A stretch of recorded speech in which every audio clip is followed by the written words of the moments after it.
Please destroy the enemy. Just breathe. Fight for the power. Stand your ground, don't let it go. Fight for the power. Can't be scared when you're in the dark. You should never let the fear make you run away. Fire still burning for another day.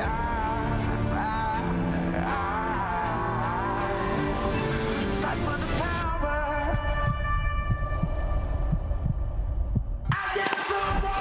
Pushes it in. Oh, he's got another one! He's got another one! Oh, wow! As that ball bounces across the middle, he is onside. Strong last 4 minutes of the first half. Pause.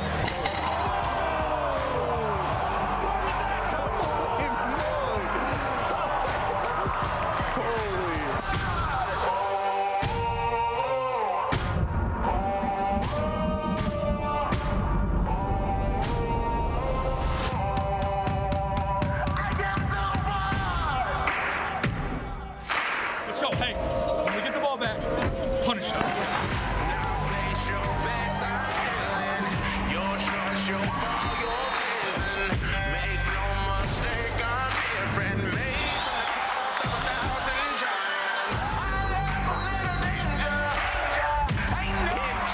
With the and one. Going right, passing left. There's a touchdown pass to Strickland. Raise your flag or even the score. Take your shot, ready for more. Surrender, there is no other choice. Set my soul free now. Light it up on fire. Bet on me, I got you. Pick a number. Bassel with a block downfield. Breaks the tackle. Stiff arm.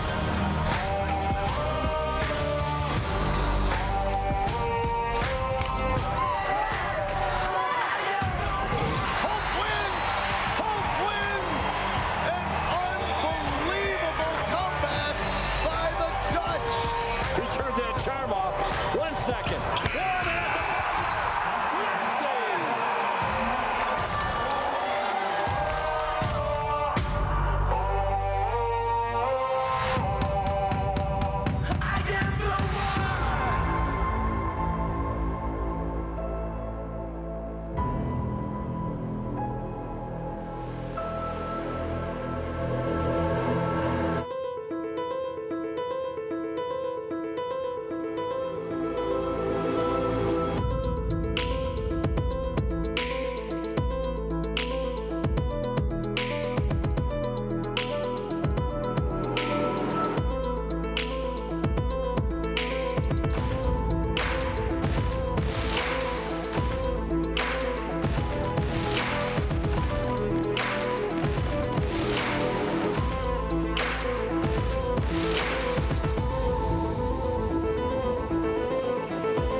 If I do it, then I'm doing it to death. Oh yeah, I'm influencing the ones that do it best. Oh yeah, started moving with the crew. You got a few, we got a slew. We trying to do what they said that we couldn't do. Oh yeah, I ain't living with regrets. Ain't no limits, ain't no rest. They want money, power, respect. I want more, I wanna be blessed.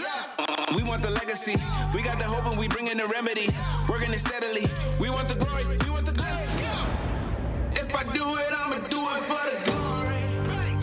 Nobody gonna do it for me. Kill it every day up in the morning. It's a blessing, so I do it for the glory. Hey, the glory. Hey, the glory. Hey, you know I do it for the glory. Hey, the glory.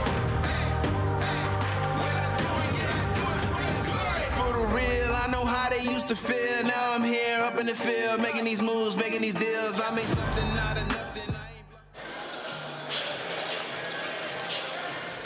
Live from DeVos Fieldhouse, Matt Wainer, Mike Coleman, and we are here for a 7 p.m. start to open up this conference gameplay in the MIAA.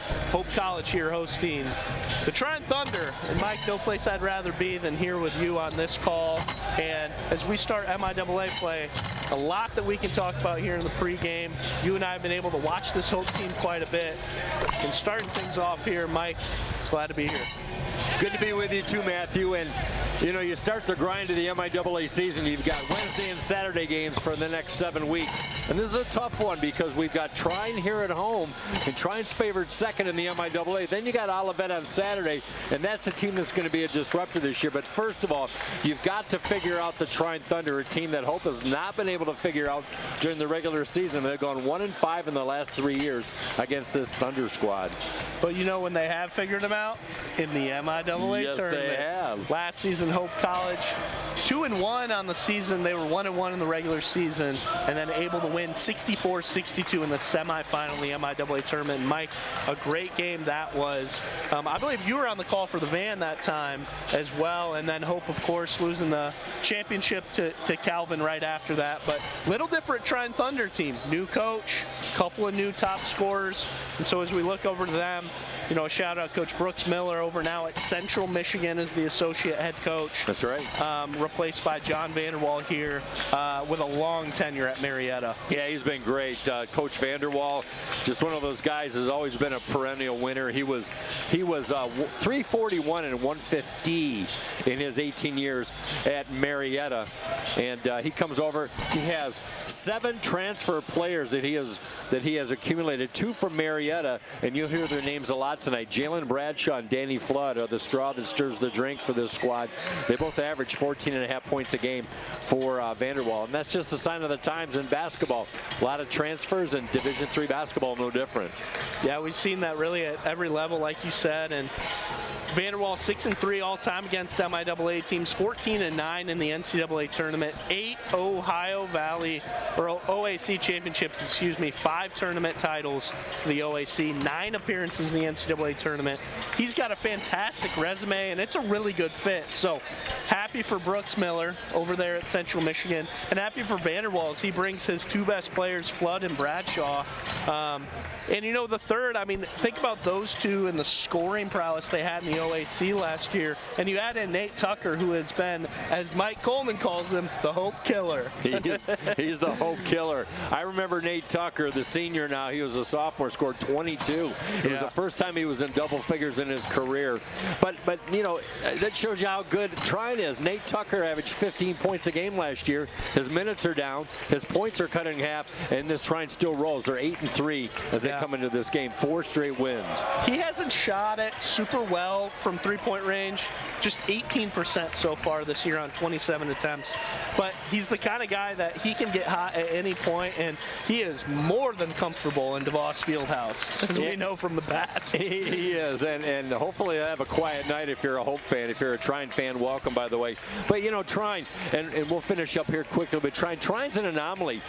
They're only shooting 40% as a team, but my goodness, the defense. They're giving up 41% field goal percentage, number 1 in the league in the MIAA in smallest three-point percentage, and they've only allowed 54 points in the last 2 games to their opponents in victories. And so they've really won it this year with defense and rebounding. Not normally a solid rebounding program, but under John Vanderwall they are. Yeah, that's a great point. They're 8-3, but you know, they lost to Anderson, a team Hope was able to beat earlier this year. They do have a win against Ohio Northern, but you know, a loss earlier in the season to Mary Washington, number 5 in the country. So I don't think they really have that marquee win yet. We know they're a good team because of what their prowess has been for the past several years, but we don't know that they really have that marquee win, so I expect this to be an even matchup. Well, you know, as much as Hope has struggled this year, Hope has played a much tougher schedule per se than Trine. So to your point, yes, have not had a marquee win. Hope has had a marquee win with victories over Platteville. They could have had one over Whitewater, but my goodness, Hope, 4-game slide. It matched the slide that they had last year in the middle of the season. You scored two games, 90-plus points, and you can't pull off a victory. Very frustrating stretch right now for Greg Mitchell in his 11th season as a head coach. Yeah, and real quick here before we're going to starting lineups with that Hope team, 5-6 here, and a couple of opportunities they really had in the non-conference. Some of my keys for them, Mike, I mean, just how about Parker Hovey? 20 points in 5 of his last 6 games. And not sure right now, to be honest with you, I mean, is that going to be sustainable? He's 18-7 on the season, but it's kind of felt like by necessity more than by choice. So I'm interested to see. He's always trying to stay within the offense, but he's really needed to be somebody that scored a lot, and that's what he's done. Well, he certainly has taken over in his junior campaign. He's one of the team leaders, and he's just trying to find some guys to ride along to help with the offense. The three-point shot has been really a tough struggle for Hope this year. Ladies and gentlemen, our national anthem.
Good evening, ladies and gentlemen, and welcome to the DeVos Fieldhouse here on the campus of Hope College for tonight's MIAA contest between the Thunder of Trine University and your Hope College Flying Dutchman.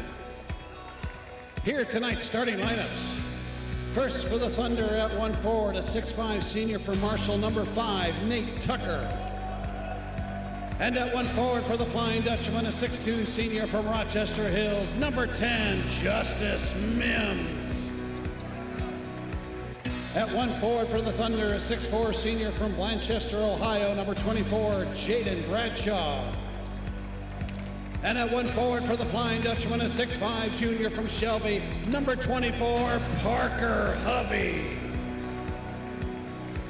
At center for the Thunder, a 6'7" senior from Byron Center, number 30, Logan McKenzie. And at center for the Flying Dutchman, a 6'6" sophomore from Zeeland, number 33, Orion Yant. At 1 guard for the Thunder, a 5'10" senior from Brunswick, Ohio, number 0, Danny Flood. And at 1 guard for the Flying Dutchman, a 5'10" freshman from Grand Rapids, number 31, Brandon Cargill. And at the final guard spot for the Thunder, a 6'3" freshman from Sunbury, Ohio, number 4, Elias Lewis. And at the final guard spot for the Flying Dutchman, a 5'11" senior from Lansing, number 12, Marcus Warman. Trine University is coached by John Vanderwall. Hope College is coached by Greg Mitchell. Your officials this evening, Jimmy Jarrett, Chris Ferguson, and Todd Frazier.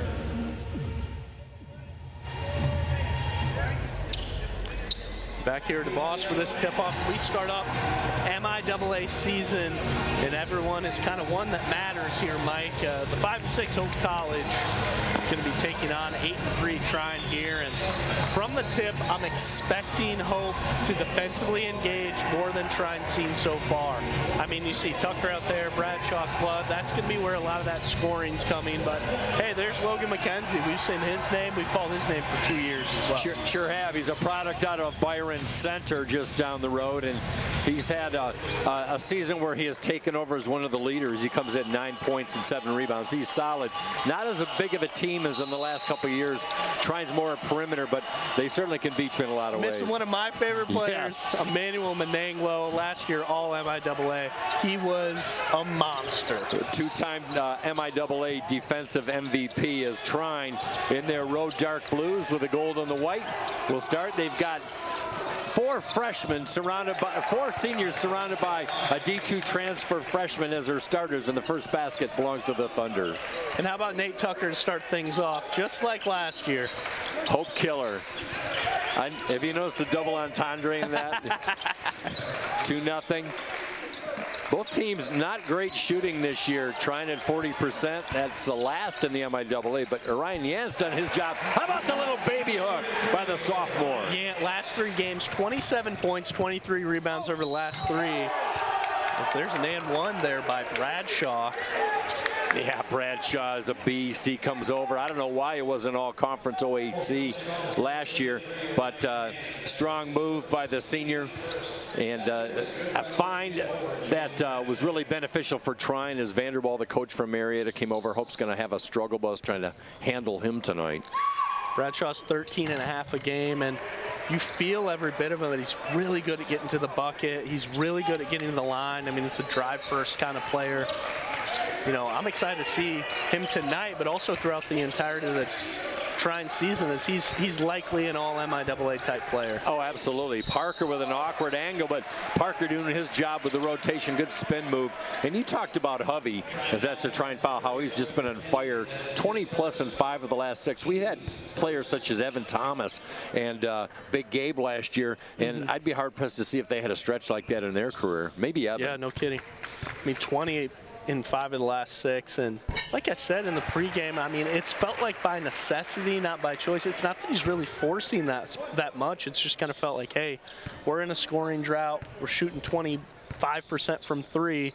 You know, and he's like, hey, I'm just going to get to the line. It was Casey Rutledge a few broadcasts ago. He said, I don't know if we can record this, but feels like Hovey is to the line more than anybody in the country. He might be. And you know what I like about him? He was a 56% free throw shooter as a freshman. He's notched it up to 74%. Since he goes to the line in volume, that is huge for the development of his game. Here's Bradshaw with Mims on him, and Mims might not have much offense tonight, but it doesn't matter. If he can keep his face in the grill of Bradshaw, that's his primary objective. Yeah, that's his task for sure, and that's why he's in the starting lineup. And we talked about that with best players. I mean, it was for Whitewater as well. They're, you know, All-American player. There's Flood for 3. I mean, Mims is going to be the one that's tasked with that on ball for their best guard.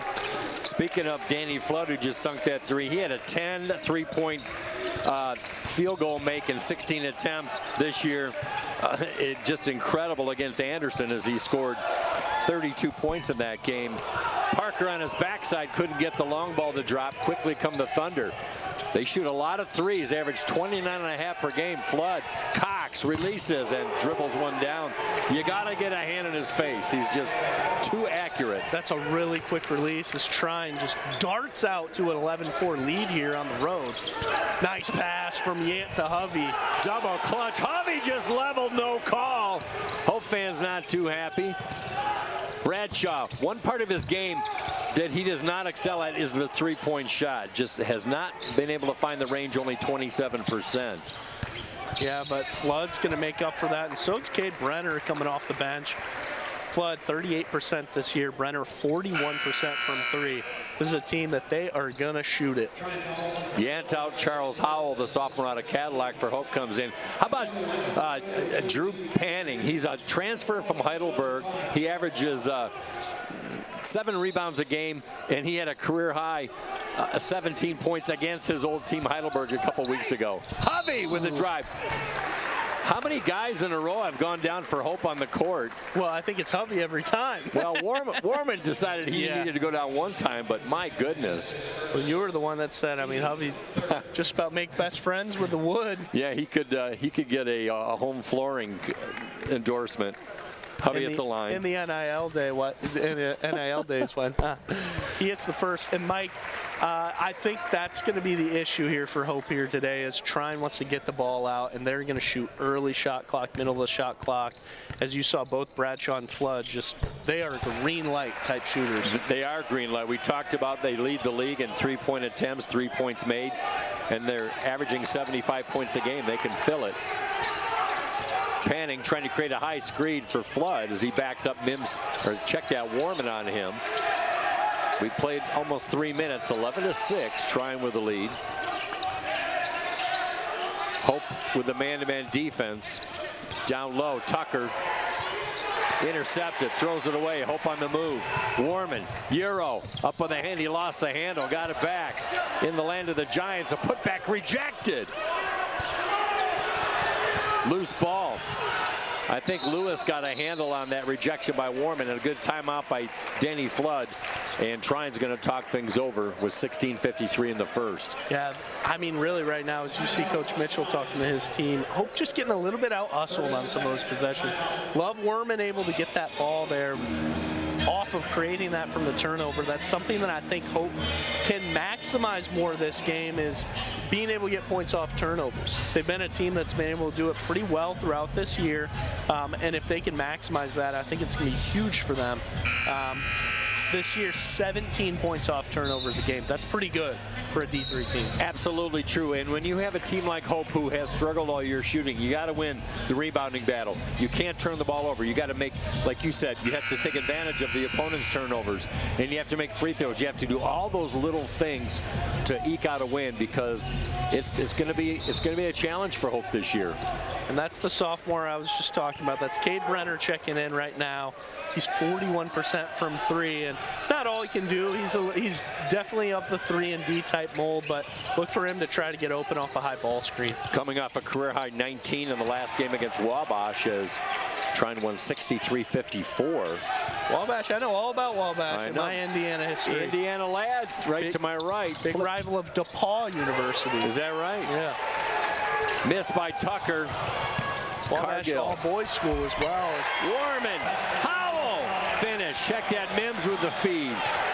Big possession there by Hope to come back in, feel the crowd. And hey, shout out to the students here coming out, coming back from winter break. We got a little group working there. How about a 4-point run by Hope? Doesn't seem like much, but a 7-point deficit now cut to 3. Brenner, 3-ball off the side iron, Hobby up with a strong board. I am so impressed so far, Mike. If it's Brenner, if it's Bradshaw, if it's Flood, very quick releases, super quick releases. I mean, these are guys that are catch and shoot, and there's no hesitation, and there's really nothing in the shot that looks long. They don't take it from the hip, they take it from the midsection. That's a huge thing in basketball, if you're able to get that ball up and out so quick. Yeah, and that's technique, and that's good coaching. They're ready to go. Media timeout. Matthew and I will be right back. 15 and change remaining. Trying up by 3 when we come back on the Anchor Network. Cancer, we're coming for you. Parkinson's, your days are numbered. Alzheimer's, we're zeroed in on you too. Because at Van Andel Institute, the world's best minds are working relentlessly to eradicate these diseases forever. By advancing the boldest innovations, achieving breakthroughs, and transforming lives. Because the most powerful way to fight diseases, never stop fighting. Van Andel Institute, innovation unleashed. Some call it naive, others call it foolish. But hope has never been silenced by doubt. Hope is the unquiet heart, stirring, pounding, driving us towards something greater. It leans into what's wrong and lifts up what's right. It teaches, learns, discovers, imagines what could be, and brings it to life. Hope has to start somewhere. Why not here? Why not now? Why not us? The daring ones. Those who provoke possible, trigger curiosity, and incite joy. For us, hope is more than a word. It's a force. And Want to say a quick shout out to Darcy's Glen Lake Lodge. Some Hope fans checking in tonight from up north on the broadcast. Wish I was up there watching with them, having a couple of root beers. A couple of adult root beers. Brenner, kick out. 3-ball on the way, misses everything and trying to save that. Jesse Roller in the game, and Eddie Millington, who just checked in the game for a Trine team, Matthew. They're without a point in the last 2.5 minutes of this game. Yeah, that's exactly right. And it was 11-4, and it felt like Trine had an opportunity where they were just going to start rolling, but Hope punched them right back in the mouth. That's what you want to see from this team as Sanchez checks in, the freshman from California.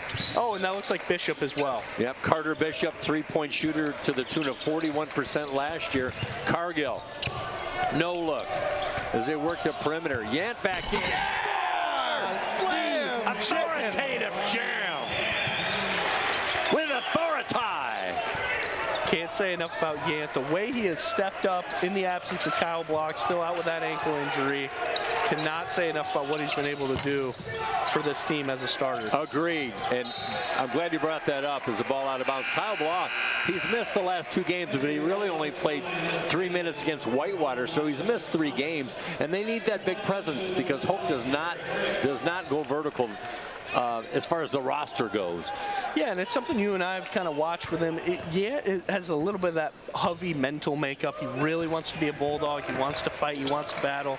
And he doesn't mind getting on the floor when he needs to as well. Yeah, former nice football pass. player with a beautiful move.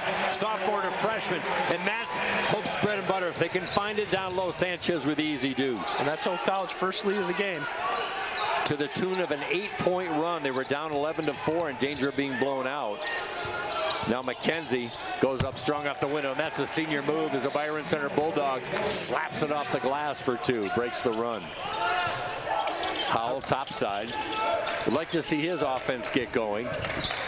Yeah, Howell as well as Bishop. I mean, Bishop's somebody that he's started to play a few more minutes a game. He's in that 5 to 10 range, but somebody who you just want to see a little bit more want to, a little bit more have to, a little more sense of urgency. He's got all the skill in the world. He can shoot the basketball, but just want to see him be able to come in and really demand his presence to be known by Trine. And, you know, after 7 deep on the roster for Greg Mitchell's Hope, there's room for a lot of players to step up into that role in the last 3.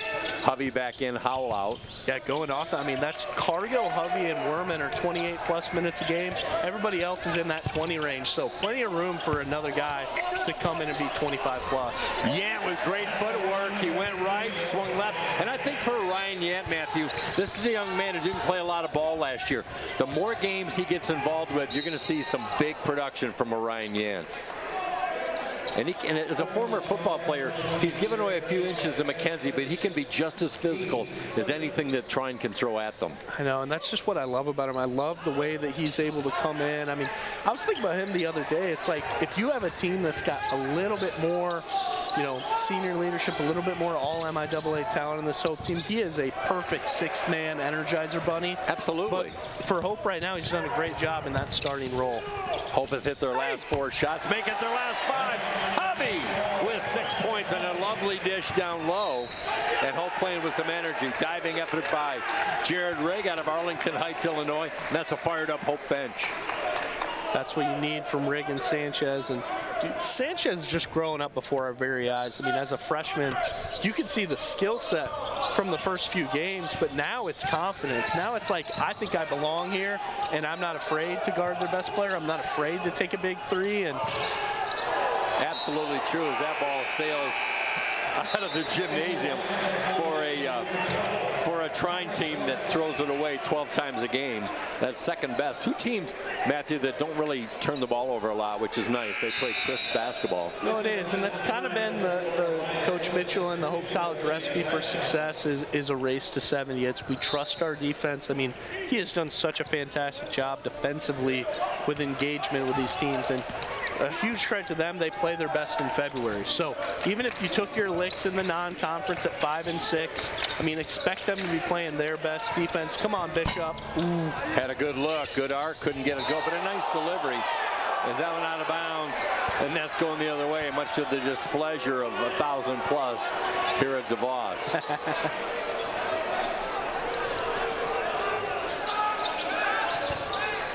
The Boo Birds Cade Brenner with the rig on him over the big anchor. High screen from Tucker, tipped away. Hovey, the disruptor. Oh, and man. Hovey almost ripped the top off the scores table. Why does this feel like an MIAA football game right now? It's more like a WWE match. I mean, every game with Hovey feels like that, to be fair. He is full contact. A quiet kid. He might be more outgoing with his teammates, which he probably is, but he doesn't say 2 words. He just leaves his actions on the floor to speak volumes for the type of player he is. Warman, skip pass down to Hovey, working on Tucker. Good matchup, hook pass in the corner. Mims trying to get his first 3 ball of the year, just short. 0 for 11 after that one. I've been watching Hovey and Tucker a little bit off ball, Mike, and nice defense there by Gant. And another turnover there by Hope is huge with the 3-point lead. But I was watching Tucker and Hovey are already getting a little chippy. It's pretty early, but down there fighting for possession, like fighting for space.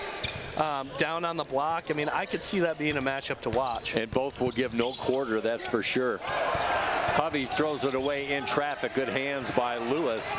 Elisha Lewis, the freshman out of Sunbury, Ohio. 12-2 run by the Flying Dutchman. Feet inside. Tucker to Bradshaw.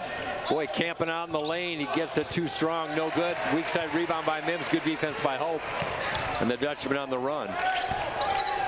11.5 remaining in the first half with Matt Wayner and Mike Coleman. MIAA opener. Mims for 3. Foul call as Mims goes crashing into the first seat. And he's going to get a chance for 3 free throws. Say that fast, Matt. Yeah, and Bradshaw is fighting for an explanation with the referee there, saying no way. And he just wants to know. I mean, it looked like Mims, I don't know if we can see that on replay. It looks like Mims just didn't have room to land. Seemed like a standard call to me, but the explanation may help him moving forward. You've got to let the jump shooter have a place to land. We'll keep it right here. A lot to talk about as we look at some numbers. Anything early on the numbers that you see, Matthew? Yeah, Hope 0 for 2 from 3-point land, and Trine on the other side of things 2 for 6. But those 2 came pretty early, so they haven't hit their last 4 threes. But right now, I would say the story in these last 4 minutes is that Hope defensive engagement has ratcheted up big time. Absolutely true. Trine had a stretch where they went 2.5 minutes without a basket. Then they got a 2-pointer, and they've gone 2:40 without a basket. So they're 1 for the last 8. So I think defensively, Hope's keying in a little bit better. Yeah, and I'll say I'm just happy to be here. You weren't here on Saturday, Mike, and I'm sorry to say, but against Muskingum, there was a foul every 9 seconds, and there was no flow to the game. I mean, you could hear for Lucas and I, we were like, we might be here all night. Yep, somebody ordered sandwiches. Give me another. I did some numbers on my 30-year-old calculator that I drag around, which Matthew always laughs about. 75 free throws, 47 fouls in that game. That was what they call a slog. Justice Mims at the line for the Flying Dutchman as a team. They shoot 73%. Good numbers for them this year. Free throw was good. Justice Mims, he'll give you 4.5 points, 2.5 rebounds in his 16 minutes a game. Yeah, not the kind of thing for Mims where it really shows up in the stat sheet. It's more of a, hey, you know, we know they got this all MIAA scorer in Bradshaw, and you're going to have to be like white on rice with him all night. I mean, that's what he provides. I mean, especially in his senior campaign here, like, it's that leadership. He can be so vocal, and it's the kind of thing when he gets hot and he gets going, it's huge for Hope because it provides such an energy to the bench. He's had several games. As a matter of fact, he had 12 points in that semifinal game in the MIAA tournament last year where he came off the bench and really sparked that 64-62 win. And there's Flood. Check that. That's Lewis with a miss. That's that quick release I'm talking about. So decisive. Misses on the dunk. Offensive rebound and a blank. Drew Panning rimmed off. A dunk shot with 2 hands. Break Hope College. Wow, big break there. I thought that was going to send it totally in fits here in DeVos, but just on the miss. And him and Yan are laughing about it right now. You said out, I missed that. It just is what it is. Taking it to the rack, Yanton a little short, influenced by panning. A 13-point swing. Hope was down by 7. Now up by 6. Inside the 11 left. Stopping, popping, circling went out on the 10-foot miss by Bradshaw. He scores a lot of points, but his shooting, he needs a lot of field goal attempts. As Bradshaw came in just at 37% shooting. Yeah, it's not efficient. That's probably the slide on him if he wasn't all conference in the past. Is, you know, Werman throws that one away. I think he was expecting a cut by Newhouse, wasn't there, just not on the same page. But, you know, with Bradshaw, it seems to me it's like I see it's just a little too inefficient. But that's probably the only thing that stops him really from being a D2 level scorer. Because, I mean, the quickness is there, the size is there. Physicality. The physicality, the strength, and the shooting ability. It's just that he needs, you know, a few too many shots for him to get going. That's a great give and go as Bradshaw fed Tucker, and Tucker bangs one off the window. He draws contact, a chance to go to the line for an old school 3-point try. There's a foul on Charles Howell.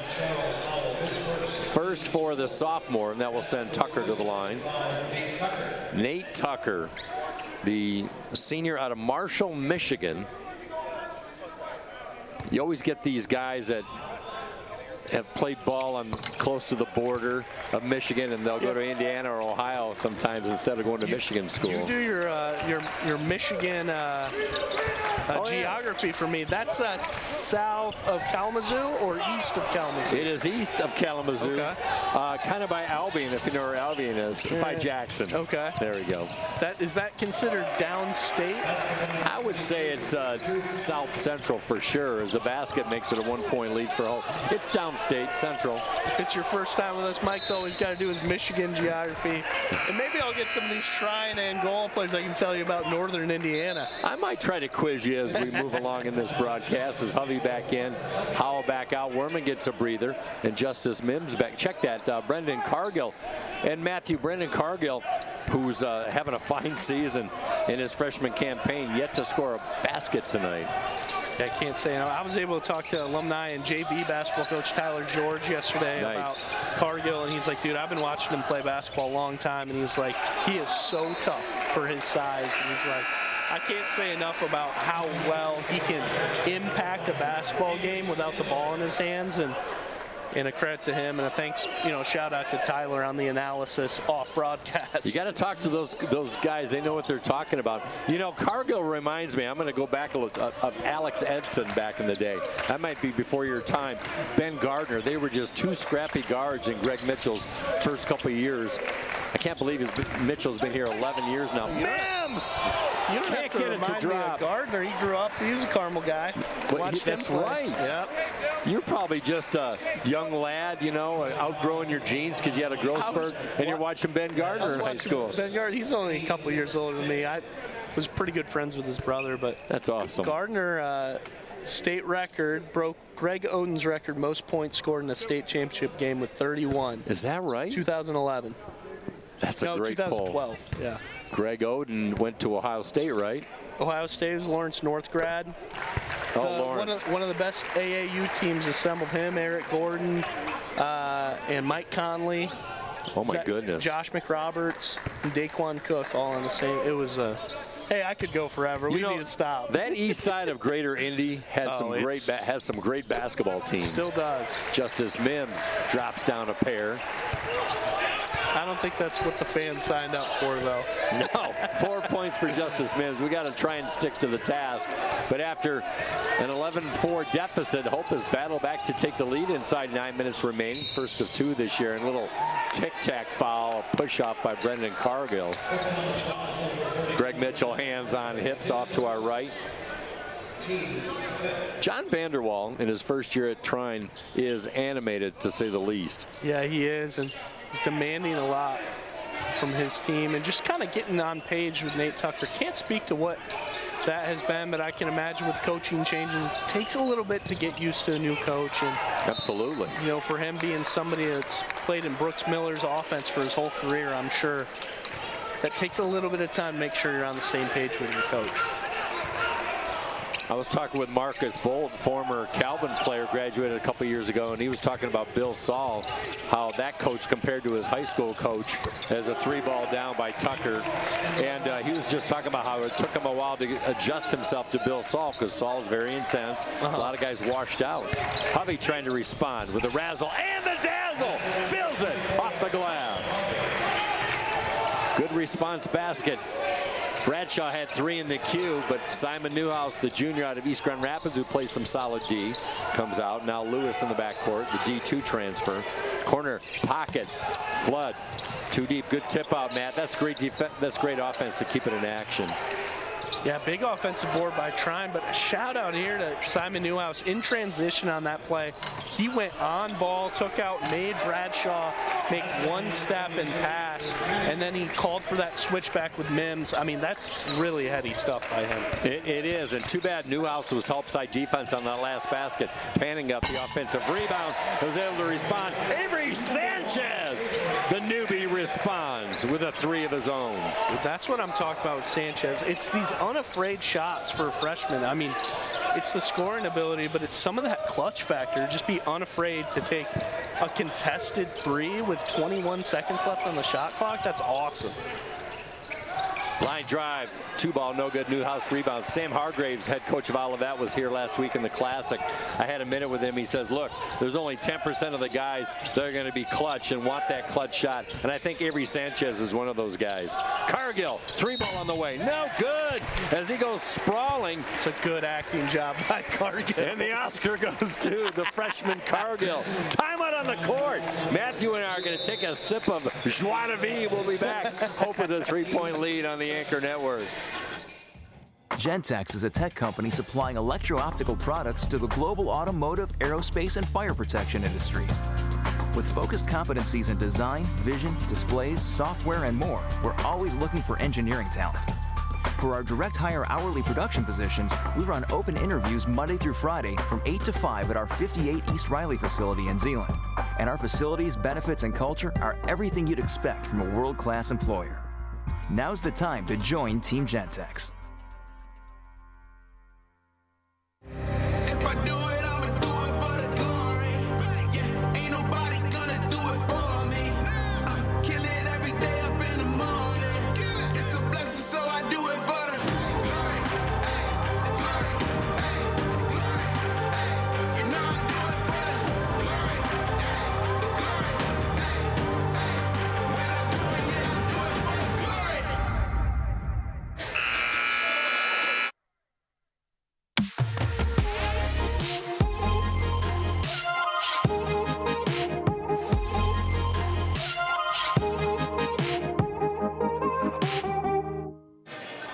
Full slate of action in the MIAA tonight. Calvin at 8-3, tied for the best record in conference with Trine, taking on Alma tonight. That's the 7:30 start. Albion at Olivet. We'll see the Comets on Saturday.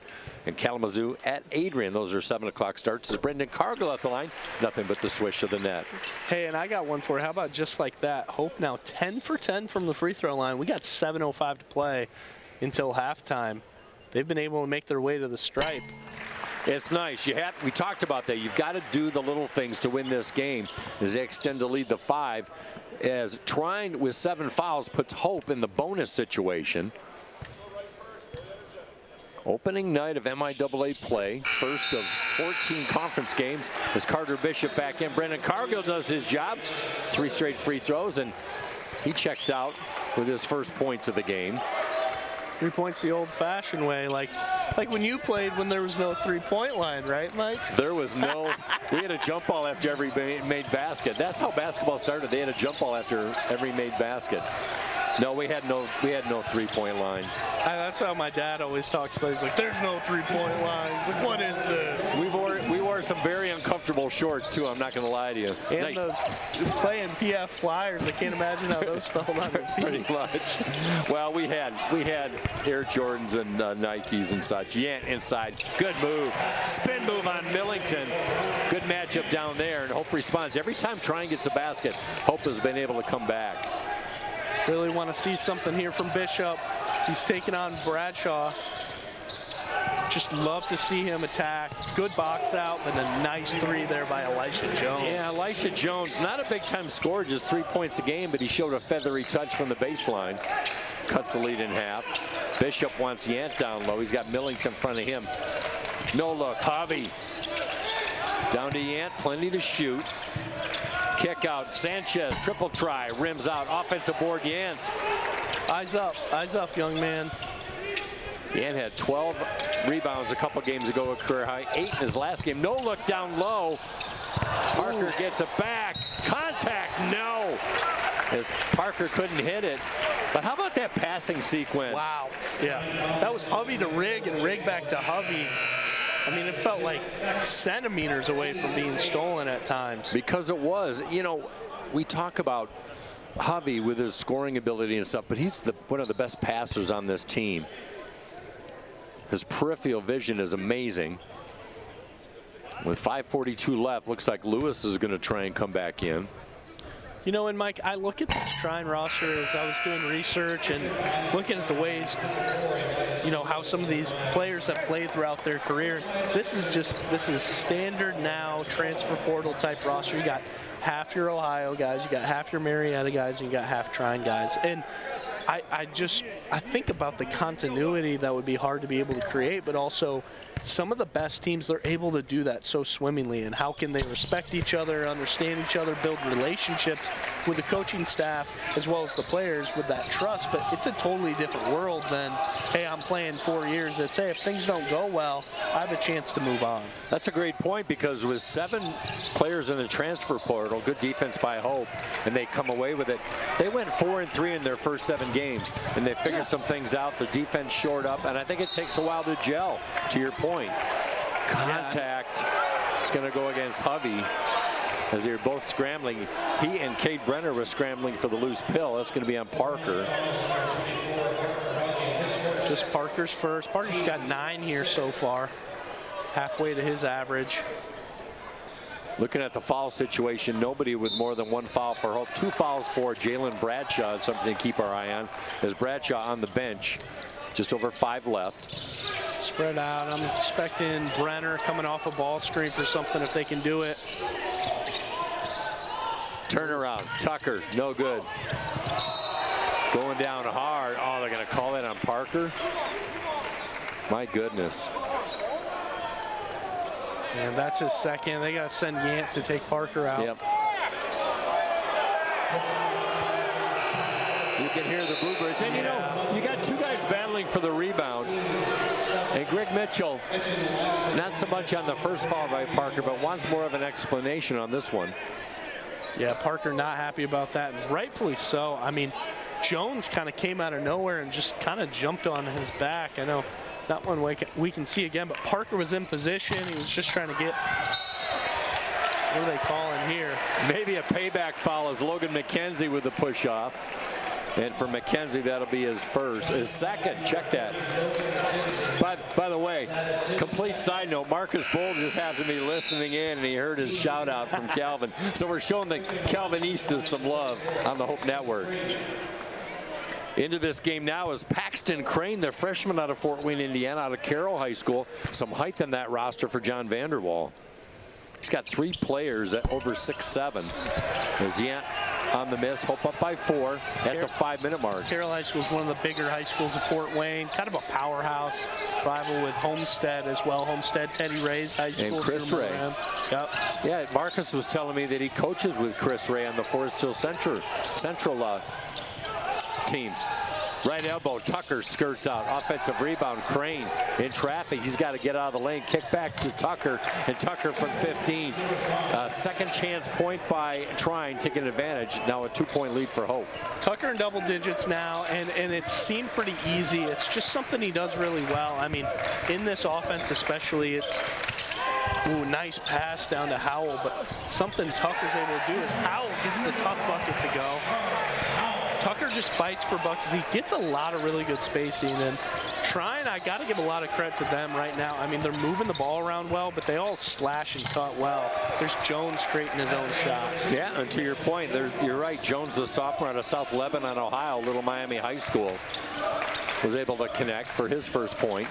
And shout out Mike right now. I love when high school teams come out to watch a college team play like this. There's Holland High School varsity squad over there watching. Great.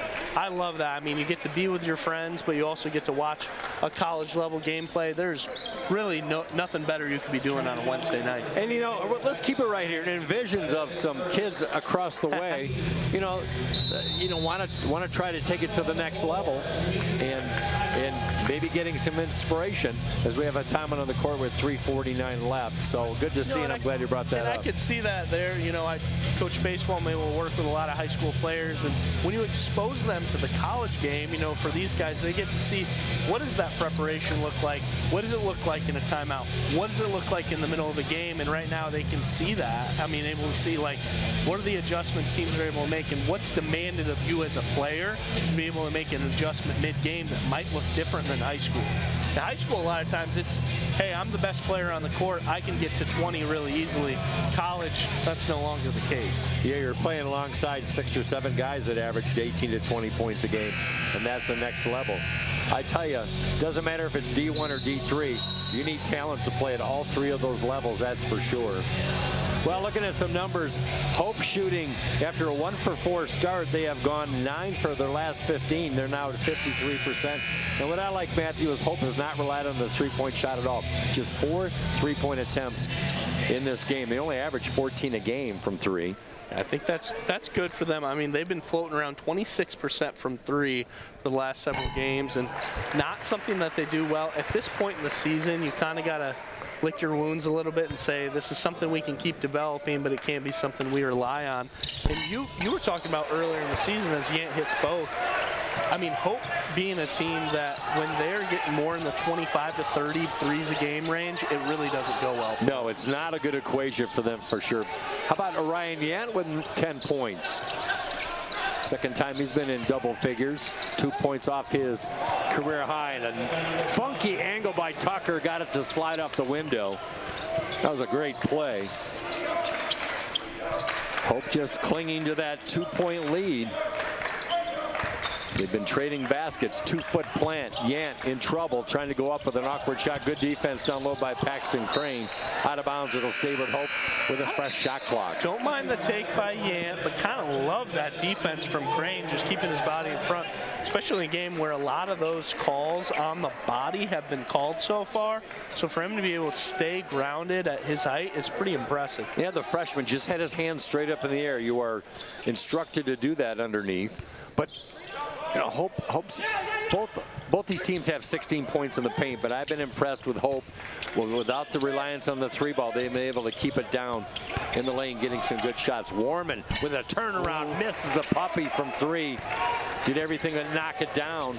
And Warman scoreless here with 3 to play in the first half, and I expect him in the second half to get going. His points have come late in games in the last 3 or 4.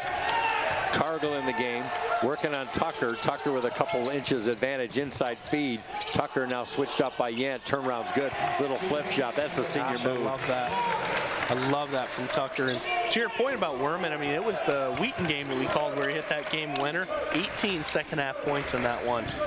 Yeah, good pull, Matthew. Cargill looking for his first field goal. He's got 3 free throws as Trine switches off defensively. Mims up strong. Mims. Senior driving the lane and fills it.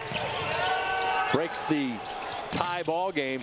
Weak side rebound by Warman, goes up strong and boxes out nicely. Brenner's missed both his 3-point tries. Don't expect that to be the case in the second half, but that's nice for Hope for him not to be a huge threat yet. Absolutely true, as Warman picked up his miss and put it back, and he pongs one home.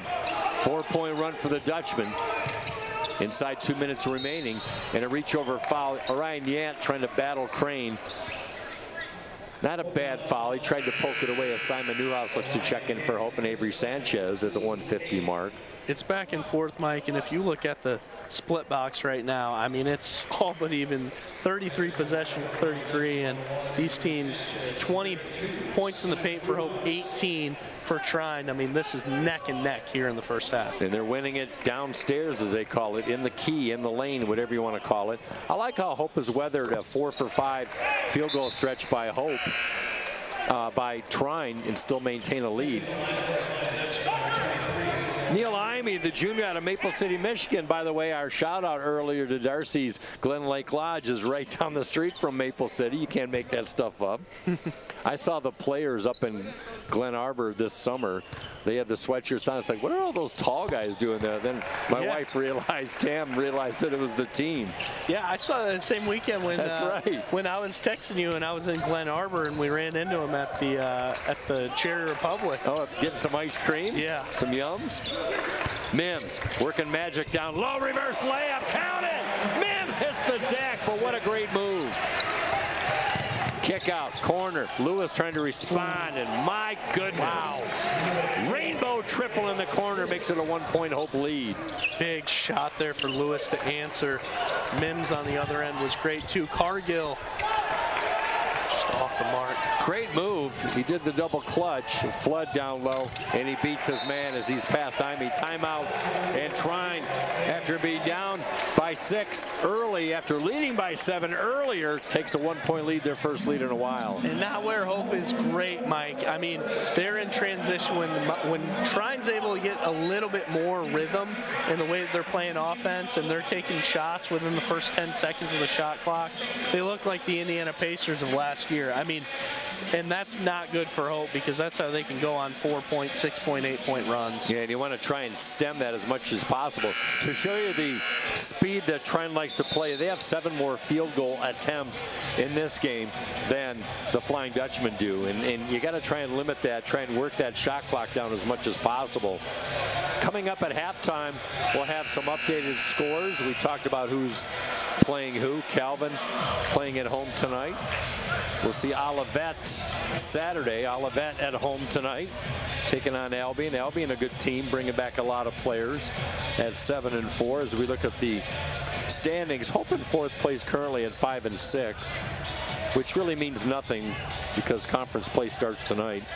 Then you've got Olivet, Kalamazoo, Adrian all locked up at 3-8, and Alma at 2-9 in a transition year for them. Yeah, and Calvin, I know we haven't been able to see them yet. It's really been a lot of Calvin and Trine at the top for the last 3-4 seasons as well. Hope kind of middling in that 3rd, 4th range. But always being competitive. And in the MIAA tournament, Greg Mitchell hasn't playing as good as anybody. Warman, drop down, 12-footer. Nice basket. And to your point, Hope won 3 straight MIAA tournaments on major upsets over ranked teams, Trine and Calvin. They fell last year in the finals to Calvin. Yep, they've always had that tournament magic, but you got to get there first. 31 seconds left. Hope takes the lead. That step back by Flood. Good look short. Offensive board. Tucker just from the left elbow.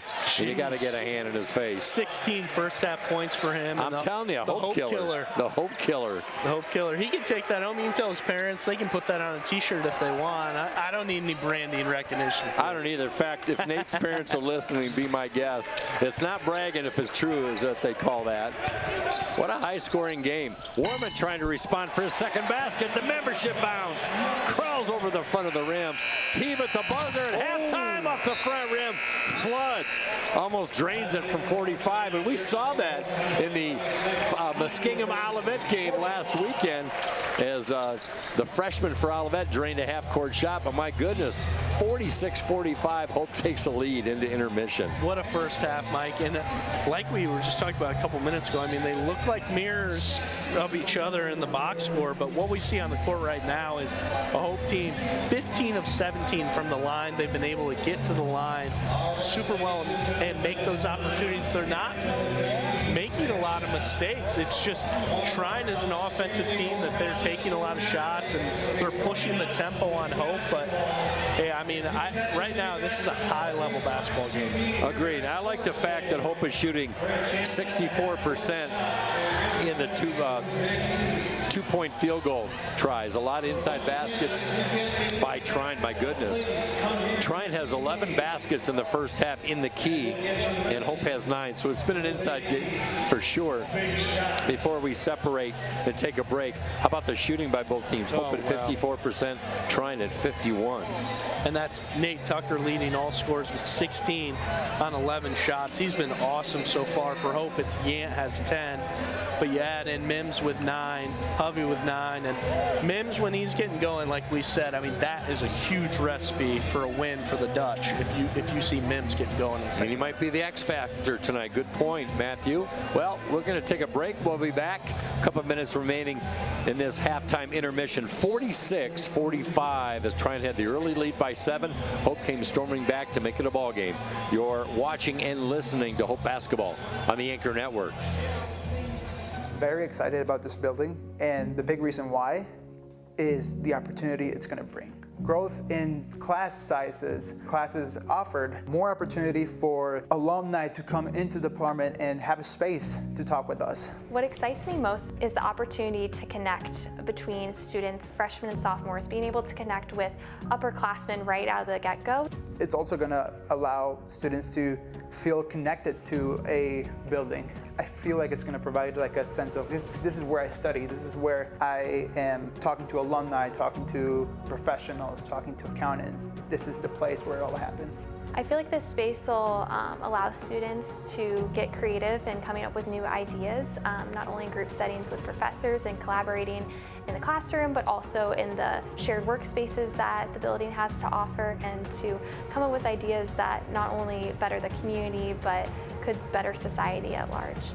Coming into Hope, I really never thought about vocation or discernment, and it's one of the first things I learned about in my Introduction to Business course, and that really opened up my eyes to the way that faith can play into my calling with what I do in my career path. Hope's unique that it has a Christian representation, aside from just looking at business and profit and ROI, but also coming at it from a faith and moral perspective, and that's really guided me. The most transformative part of my time here at Hope was seeing something that, from an outside perspective, seems so secular, that seems voided of the Christian faith, and how to actually intersect the Christian faith to become more successful on a day-to-day basis in how you treat your coworkers, how you respond to your superiors, how you work with your customers. The professors create a safe environment for us to ask questions not only in the business field, but also how can we implement that as Christians. And I think as a business student, we have such a cool opportunity to play an impact on so many different people's lives. And so because of that, it's really important that we can understand servant leadership. Being able to travel down to Atlanta, Georgia, to meet the professionals at Chick-fil-A headquarters and really hear about their personal experience with servant leadership and how they're able to live out those Christian values within the business world was really impactful for me. When we walked in, we saw a 20-foot statue of Jesus washing Peter's feet, and for me that really just reminded me how much faith and business should and can go hand in hand. The economics and business department has impacted me to a whole new level that I didn't think it would. The first thing is growth, and not only in like the knowledge and the skills that it provided me, but also the faith aspect of it, the community aspect, the network aspect of it. The way the professors and the students in the economics and business department interact is just very personal. Coming into Hope, my faith wasn't the strongest. And after, 4 years later, it's as strong as it's ever been. I feel like I would describe the business department attributes in terms of excellence, in terms of curriculum, but also their care and compassion for their students. And I feel like that comes through, and hopefully will come through as community members come into the business building and interact with students there, and get to see those relationships up front. It is such an important time right now for receiving a college education, especially what Hope stands for and their mission to create an excellent but faithful student, and I think that's exactly what the world needs right now. I'm personally grateful for the people in the community who are willing to extend their generosity to the Hope Business Department in making the building a possibility. This is something that has been dreamed about, and to be able to turn that into a reality is really exciting.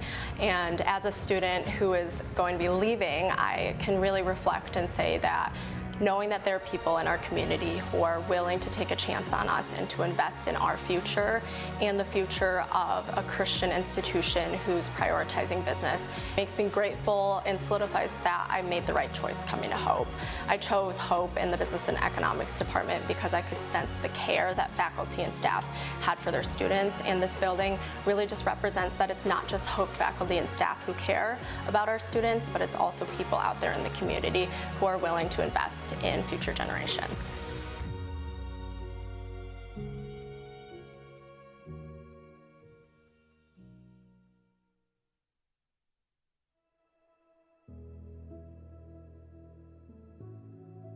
The reality is that the college years, although short, are an incredibly pivotal time in a young person's life to figure out who they are, what they believe, and what God's calling them to do in their life. Our desire here at Hope is that every freshman that enters as a young 18-year-old, 17-year-old will leave as a senior knowing their true identity and worth is in the eyes of what God says about them as a child of God, as God's beloved, and as they are made in God's image, and that is beautiful and enough. That is what I love about the community of Hope, whether it's in the classroom, on the pitch, or on the court, in the dorm, or in chapel. They are learning that this is a faithful space, a welcoming space, and ultimately a space that is transforming them slowly but surely into what God is calling them to be. Hi, my name is Olivia Bellows. I'm Jalil Williams. My name is Connor Vachon. Hi, I'm Grace Connolly. Hi, my name is Cole Lumen. I'm Nolan Holtrip. Hey, I'm Gabby, and I'm a senior. I'm a senior. I'm a senior on the women's softball team. I'm on the football team. And I'm a senior on the men's hockey teams. I'm a senior at Hope College, and I coach men's basketball. But I'm on the women's soccer team. I'm a senior at Hope College, and I'm on the women's basketball team. One of my biggest obstacles here at Hope College was my junior year. I was cut from men's basketball team, and it really shook up where I placed my identity and where I found my purpose. I really struggled with the transition from high school to college. Winter of my freshman year, I lost a loved one who was very close to me. I feel like this left me questioning God and feeling very lost. I wondered how he could possibly be present in a time that felt so terrible to me. In my early years of being on the team, I struggled with letting my pride get in the way. And I soon realized that this needed to change because I wasn't talking to my coaches nicely and acting towards my teammates in a way that I shouldn't have. Through God's word and his new calling for my life, I was given the gift of being able to coach basketball. I realized right away how important it is to be in community, and that at the end of the day, people just want to be known, they want to belong, and they want to be loved. I soon began to meet with a chaplain here at Hope and hang out with my Team 43 rep. They made me realize that I should love myself and that my identity is not based on athletic performance nor achievements, but the impact I have on others around me. Through the power of a sea trip and a lot of very influential people that I met at Hope, I've learned that God is very present in every single circumstance, situation, person, place, and thing that I encounter. My experiences at Hope have given me a deeper understanding of what it means to be a servant leader. My biggest takeaway from being a cross-country athlete here at Hope is learning to pursue Jesus with the attitude of an endurance athlete, where you need to be consistent, you need to work hard, you know it's going to have its ups and downs, but the payoff of what you get from putting in all that work is unmatched. Something I would share to a younger freshman or sophomore who's upcoming in the program is you can use your sport, football, or any of you athletes can use your sport to proclaim your faith to everyone else and to express his goodness. Personally, on the football team, we got a Bible study, and then before every game, we'd all pray in the end zone as a team. It shows everyone in attendance, opponents, teammates, that God's love is everywhere. The greatest joy of being on the hockey team is the way we grow in our faith with each other and are a part of each other's stories. I've learned that in every circumstance, I can have joy if my eyes are fixed on Christ. I've also learned too that relationships get so much better when you're real and you're genuine and you're honest and you're open with people. When everything is very difficult and all the pressure is on, it's okay that it's hard, but just stick with it. Never give up. You'll get to the finish line eventually, and it doesn't matter when you get there. At first, in my role as a student assistant, it was all about me. And when it was all about me, I failed miserably. It was hard, it was unenjoyable. But after seeking God further and again finding that purpose, I'm more fulfilled doing what I do now than any roster spot could ever fulfill me. No matter what you struggle with, you're more than just your struggles.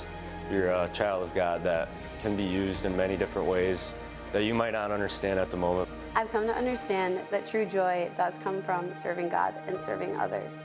Proverbs 11:25 says, "The generous will prosper. Those who refresh others will be refreshed." I've learned that the answer I'm looking for cannot be found within myself. I can't be the problem and the solution. I know that when my eyes are fixed on Christ, He will use me to glorify His kingdom in ways that I could never imagine.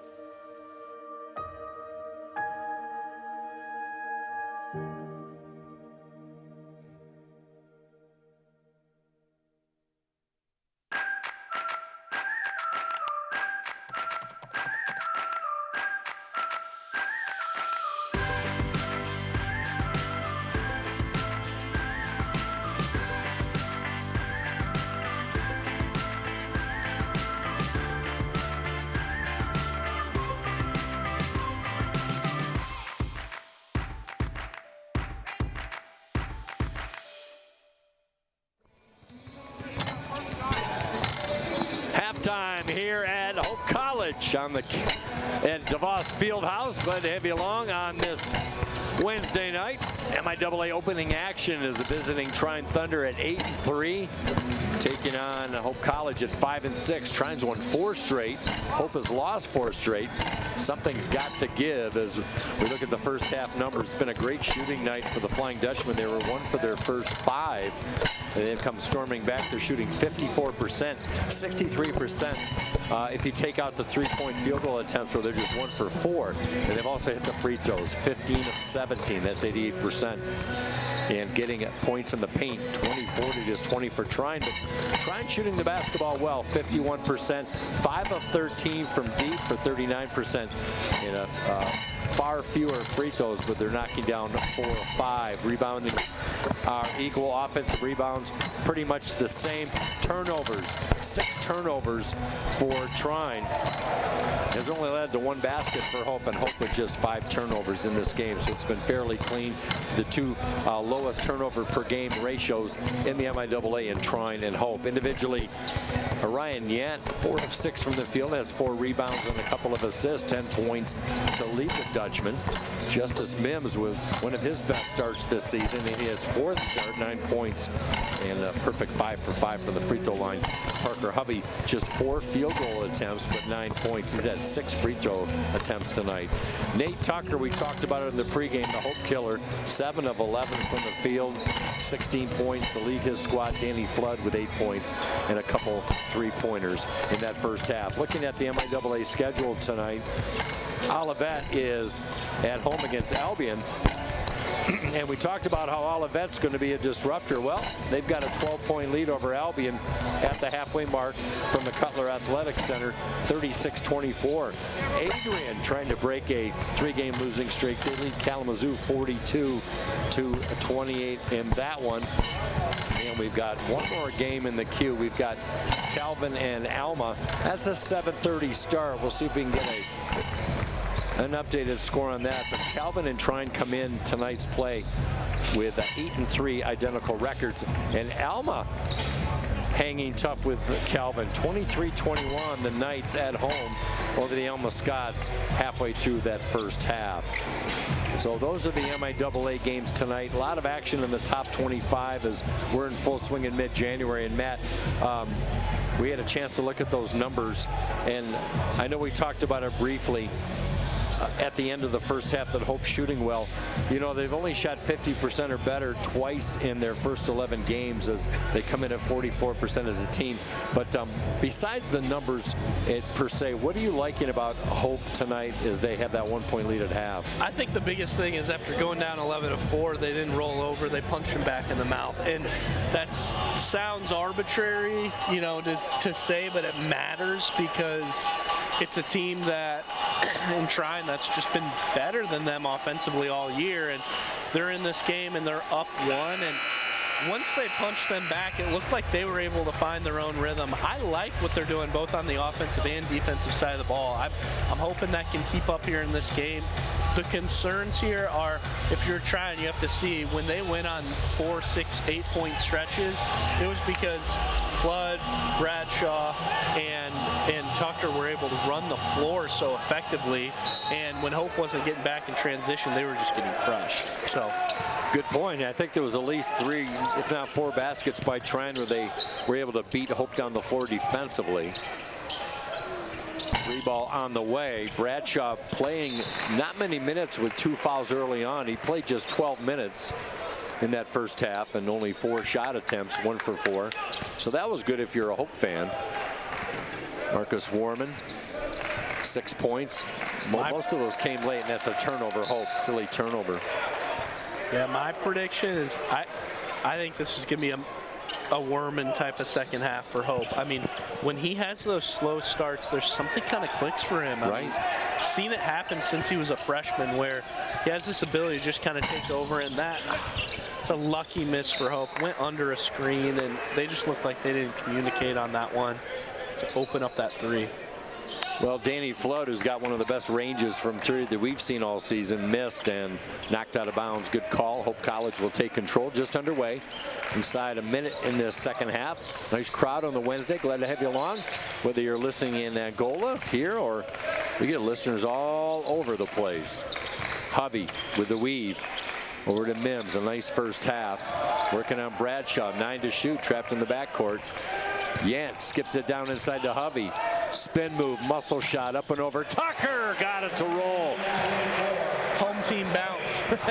Home team paid the membership dues. 3-point lead inside. McKenzie up strong. No. Yeah, Hovey trying to front McKenzie. Yant was fronting McKenzie, thank you. And then Cargill on the help side. I didn't love that. Didn't bother McKenzie. He was sandwiched. How about you, Ryan Yant? Knockdown triple for the sophomore. Let's go, Orion.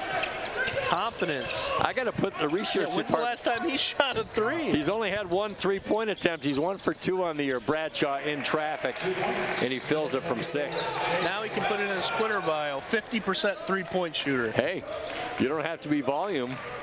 No one's asking you for that. Bradshaw now with 5 points. It's been good balance offensively for Trine. Yeah, for Hope, for that matter, Hope as well. Good ball game. Hovey, turnaround, 10-footer. No, the putback by Yant. Couldn't get it to drop on the weak side offensive rebound. Good play, though, by the sophomore. Yant is playing with purpose. Yeah, I love that. And we were talking about that shades of Hovey with the toughness, with the mental attitude. Just love what he provides on the court, and you just fall in love with him. I mean, you fall in love with the way he plays and with his endless motor. Who they get there. And you were talking about that Tucker-Hovey matchup. They kicked it out to Bradshaw and Mims with a little extracurricular on Bradshaw. And for Justice, that is just his first. So Hovey with 2 fouls, Yant with 2, Bradshaw and McKenzie with 2 fouls for the visiting Thunder. Flood. Rejected. No, no, sir. Mims goes up in the lane to the Giants, fills it and 1. Beautiful transition basket by the Dutchman on the block. Defense, complimentary. Sets up the offense. For all you basketball knowers, because you got Yant on one side, block off the rim, and they send it out. 3-on-2, able to get that mismatch. Mims with the and one on the other side. That is textbook college basketball. You bet. Spectacular play. Hope kept the momentum going on that. They just didn't sit back and look at it per se. And Mims skips one out. Can't get the 3-ball point play to go down, but Mims with 11, Yant with 13, and Hovey with 11. Good 3-headed monster for Hope early on. I like it. Stay tough. Stay tall, young man. McKenzie. Good job. T-Rex'd it. Good defense by Yant, but a tip-out offensive rebound, the 7th of the night for Trine. They lead the MIAA in offensive rebounds. Good fake by Tucker, double clutch, and he's going to the line. Just a heady senior out of Marshall. Gosh, what a tough 18 he has so far. Hats off to him. Well, for Nate Tucker, he's got 18 in this game. Check that, he's got 16. We're on career high watch. He had 25 points as a career high. Free throw too strong, rattles out. Hope clings to a 2-point margin. Inside 17 to go here from Hope College, where Hope Hovey gets him back. Converts. How about that? Those two are going at each other. Those look like all-conference guards if I've seen them. Would not be surprised. Hovey's second team all-conference last year. I meant to look up to see if Nate Tucker was all-conference. He should have been. He was sensational. I thought he might have been second team last year. I want to guess.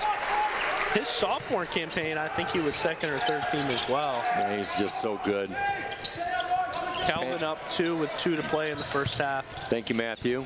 Here's Lewis trying to work on Cargill using that height. No, he left it short. Yant, baseball pass intercepted by Trine. Flood and the Thunder come the other way. Skip out. Bradshaw for 3. Short as that skips out. That's not his shot. Bradshaw 0 for 3 from deep. If you're Hope, you'll take that shot, man. Not his shot, not his night either. He's 2 for 7 now. He's got 5 points. It's that inefficiency that we've talked about, but nothing looks comfortable for him right now, and that is a huge credit to Hope and Mims especially. Hope has quietly opened up a 5-point lead. Cargill lost a handle, saved by Hovey with 7 to shoot. Trapped. Low post, kicks out. Left elbow, Mims, touch! Beautiful! Bingo from short range. Hope up 7. Love that. With that 13 from Mims. I mean, when you get the Mims game, you got to take it in stride. Season high off the window. McKenzie, awkward angle to lift it up as hitting the deck is Yant. Who are they going to call that on? Is that on Yant? It is. Following Yant, timeout on the court. We'll take a timeout. Hope up by 7. When we come back, you're watching the Anchor Network.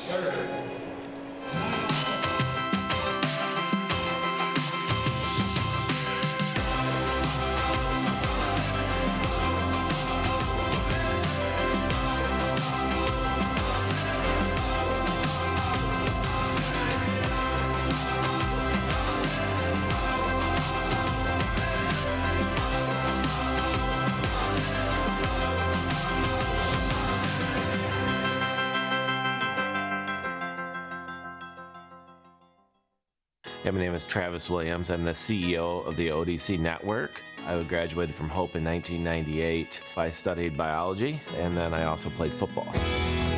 In order to be successful, people really need more than just the academic experience, but they need people to come alongside them and help them, coach them, mentor them. I find that Hope College has just been one of the best examples of being able to do that anywhere. As an invested community partner, LVZ is proud to help share Hope stories of transformational impact. Trine has had 10 more field goal attempts than Hope, but Hope shooting 59%, including, how about this, 5 of 6 to start the second half, and they hit their only 3-ball. That was Orion Yant's first of the year as they open up their biggest lead of the second half. That's that transition offense for Trine that Hope has just done a really good job of getting back. I mean, taking more shots, but early on, they were just able to get past half-court line set up, and they were taking 3s, they were taking deep 2s, it didn't matter. They were just taking open shots, but Hope knows how to play them. And that's kind of what I thought before this game. I was like, they're 8-3, they don't really have a quality win. Like, I think that this is going to be pretty evenly matched, where in years past, I mean, last year being on the call with you, I felt Trine had a lot more talent, but Hope is even with this team, for sure, and they're up by 6. I agree, and this is a Trine team that lost 85% of their offense and 4 starters from last year with the transfers, and like Matt alluded to, taking some time to maybe gel, turn around Parker. And that's a development part of his game that he's really worked on, that little mid-range, and that's a beautiful stroke from 13. Gosh, that's awesome to have that in the bag. It's not one that he uses often. Right. But we've seen it in 11 games so far this year that he's getting more and more comfortable with it. And, man, he has just gotten so much better. And a steal by Hovey. He leads the team in steals. He's second in the conference. Hook pass and a contact foul. As Hope has opened up their biggest lead of this night, 60-52. And that'll go against Flood. Danny Flood, the transfer out of Marietta, out of Brunswick, Ohio. We said in the pregame, Mike, Hovey, 20 points in 5 of his last 6 games. He's got 16 with 15. Yeah, just 8 field goal attempts. But look at his stat line: 4 rebounds, 2 assists, 3 steals, 1 block. Hovey, spin move, McKenzie. Beautiful! 360 and the finish. Come Parker on, with Mama, 18. come get your man. Let's go. Yeah. That was pretty. Sure was. Elisha Jones, a sophomore, in for Trine. Panning in as well. I checked that. Cade Brenner, the three-point aficionado. Turnover. Sam Carlson, the senior, out of Superior, Colorado. Mims with the Euro step reverse layup. And Trine's got to talk it over. His Hope with a full head of steam. On a 6-0 run to take a 12-point lead with 14.5 left. We'll be right back on the Anchor Network.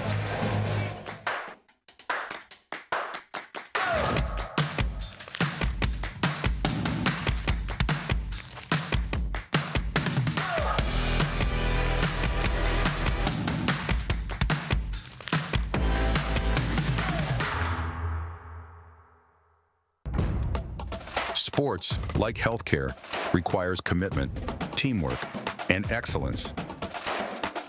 That's why Hope College selected Holland Hospital and Shoreline Orthopedics to provide athletic training and physical therapy for all Hope College athletes. Get the care you deserve.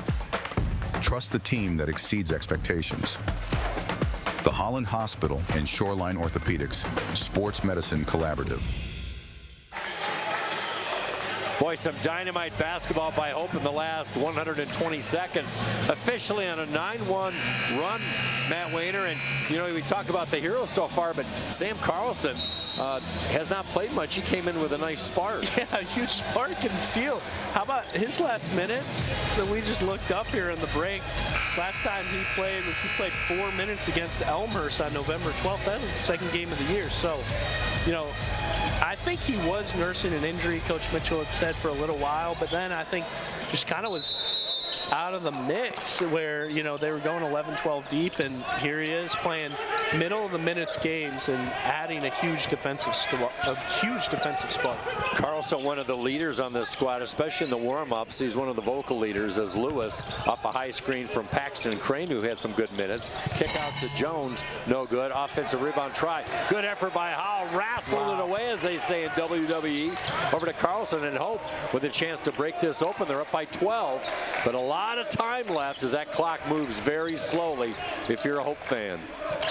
You got to think both teams have a couple runs in them left here with 14 to play. Oh, absolutely. We saw Trine with several in that first half. Nice pass. Mims, muscled, tries to scoop it with the left hand. I loved how he used his body to shield. He drew contact, and Justice Mims, we talked about him early on in his fourth start. He could be an X factor, and he has proven it so far, being very aggressive. Yeah, this is the best version of Mims you can get. Really confident, really comfortable, and most of all, under control.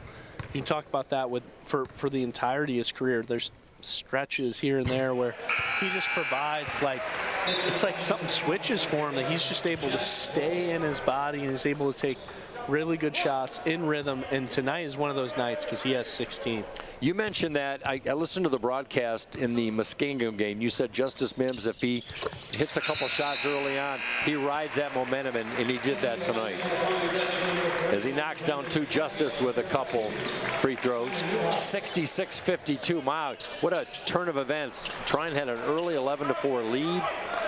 But still, like we said, ton of basketball left. I mean, this lineup right now, Mike, we go Carlson, Newhouse, Sanchez, Howell, Cargill. This is the Hope defensive lineup, I guess. So let's see how many minutes they go with this stretch. Brenner, 3. Too strong. He's 0 for 3 tonight. 40% three-point shooter. Inside feed. Brenner just throws up a prayer, and he spins it off the window. Set up by the Crane offensive rebound. I like the cut of Crane's jib down low, the freshman. Really good body control for his size. He's a big dude. He's 6'6", and great body control. He's done great defensively.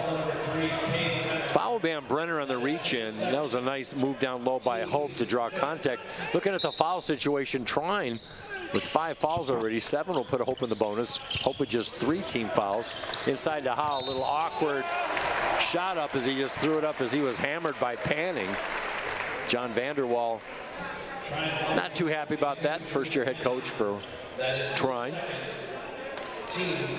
Hope shooting 8 of 9 in this second half to just 4 of 12 for Trine. That's really been the story. And Hope bringing the energy. Charles Howell with a miss.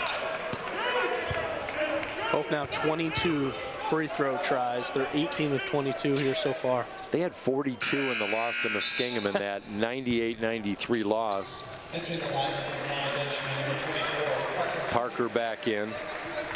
That was two disappointing losses. Hope lost to Whitewater with giving up 2 3 balls in the final 1.6 seconds, and then Muskingum with a big run early in the second half.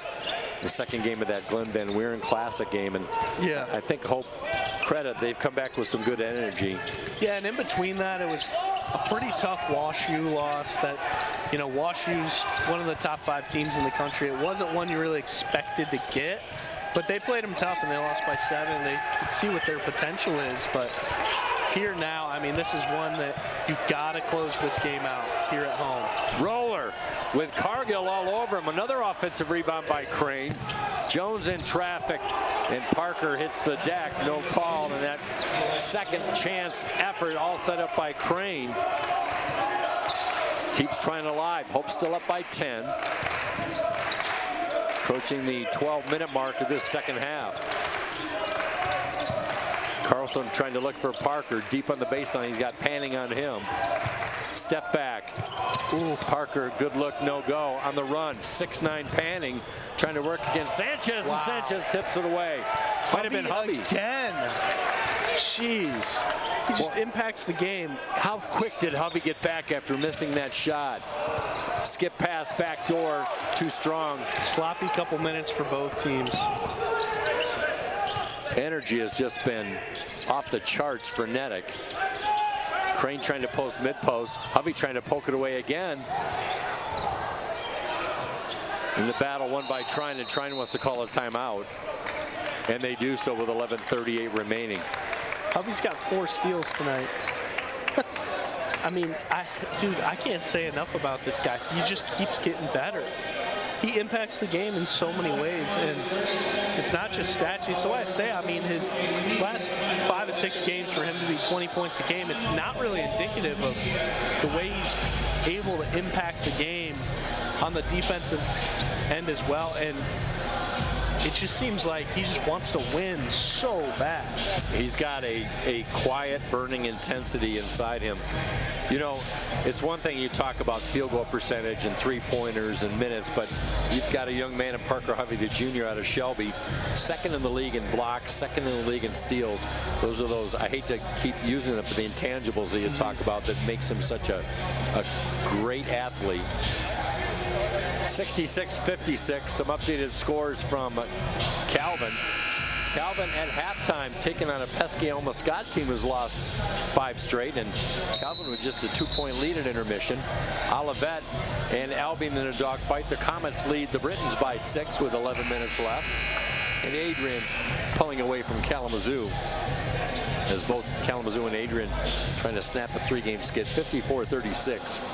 with a lot of time left at the Marilot Center in Adrian on this Wednesday night. And here, Hope shooting 8 of 10 in the second half to 36% for Trine, and Hope with their 10-point lead, Trine with the basketball. Yeah, I'm looking at the D3Hoops.com top 25. Calvin, the only team in the MIAA that's in that top 25. They are number 16 in the country so far here. Boy, stepping on the end line was Roller, but Trine has had 3 offensive rebounds on the last 4 possessions. Hope has got to find a way to limit those second chance efforts. 12 second chance points for Trine in this game, just 3 for Hope. Gotta credit Crane for those. I mean, he's been really good on the offensive glass for them. Hovey met by Panning. Brendan Cargill has played great defense. Skip pass inside. Hovey absolutely leveled, no call. As Roller steamrolled him, no pun intended. And the drop by Panning, turnover.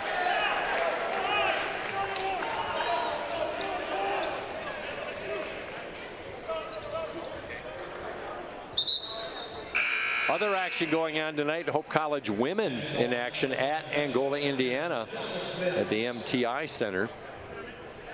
And not sure if we have an update on that. We'll try and get that for you. How about that? 42-41 is the final in that one, in a low-scoring game. A little surprising, Matt, about the score. Hope won that, by the way. Well, I think it looks like they're up, but I don't know if that game's completed I yet. see. So Gotcha. I think there's still some time left there in the fourth quarter. Okay, I stand corrected. I apologize. Hope with a slim lead. We'll try and give you an update on that. Foul will be on the Thunder. That will send Parker to the line. He went to the line 14 times in Saturday's game and lost to Muskingum.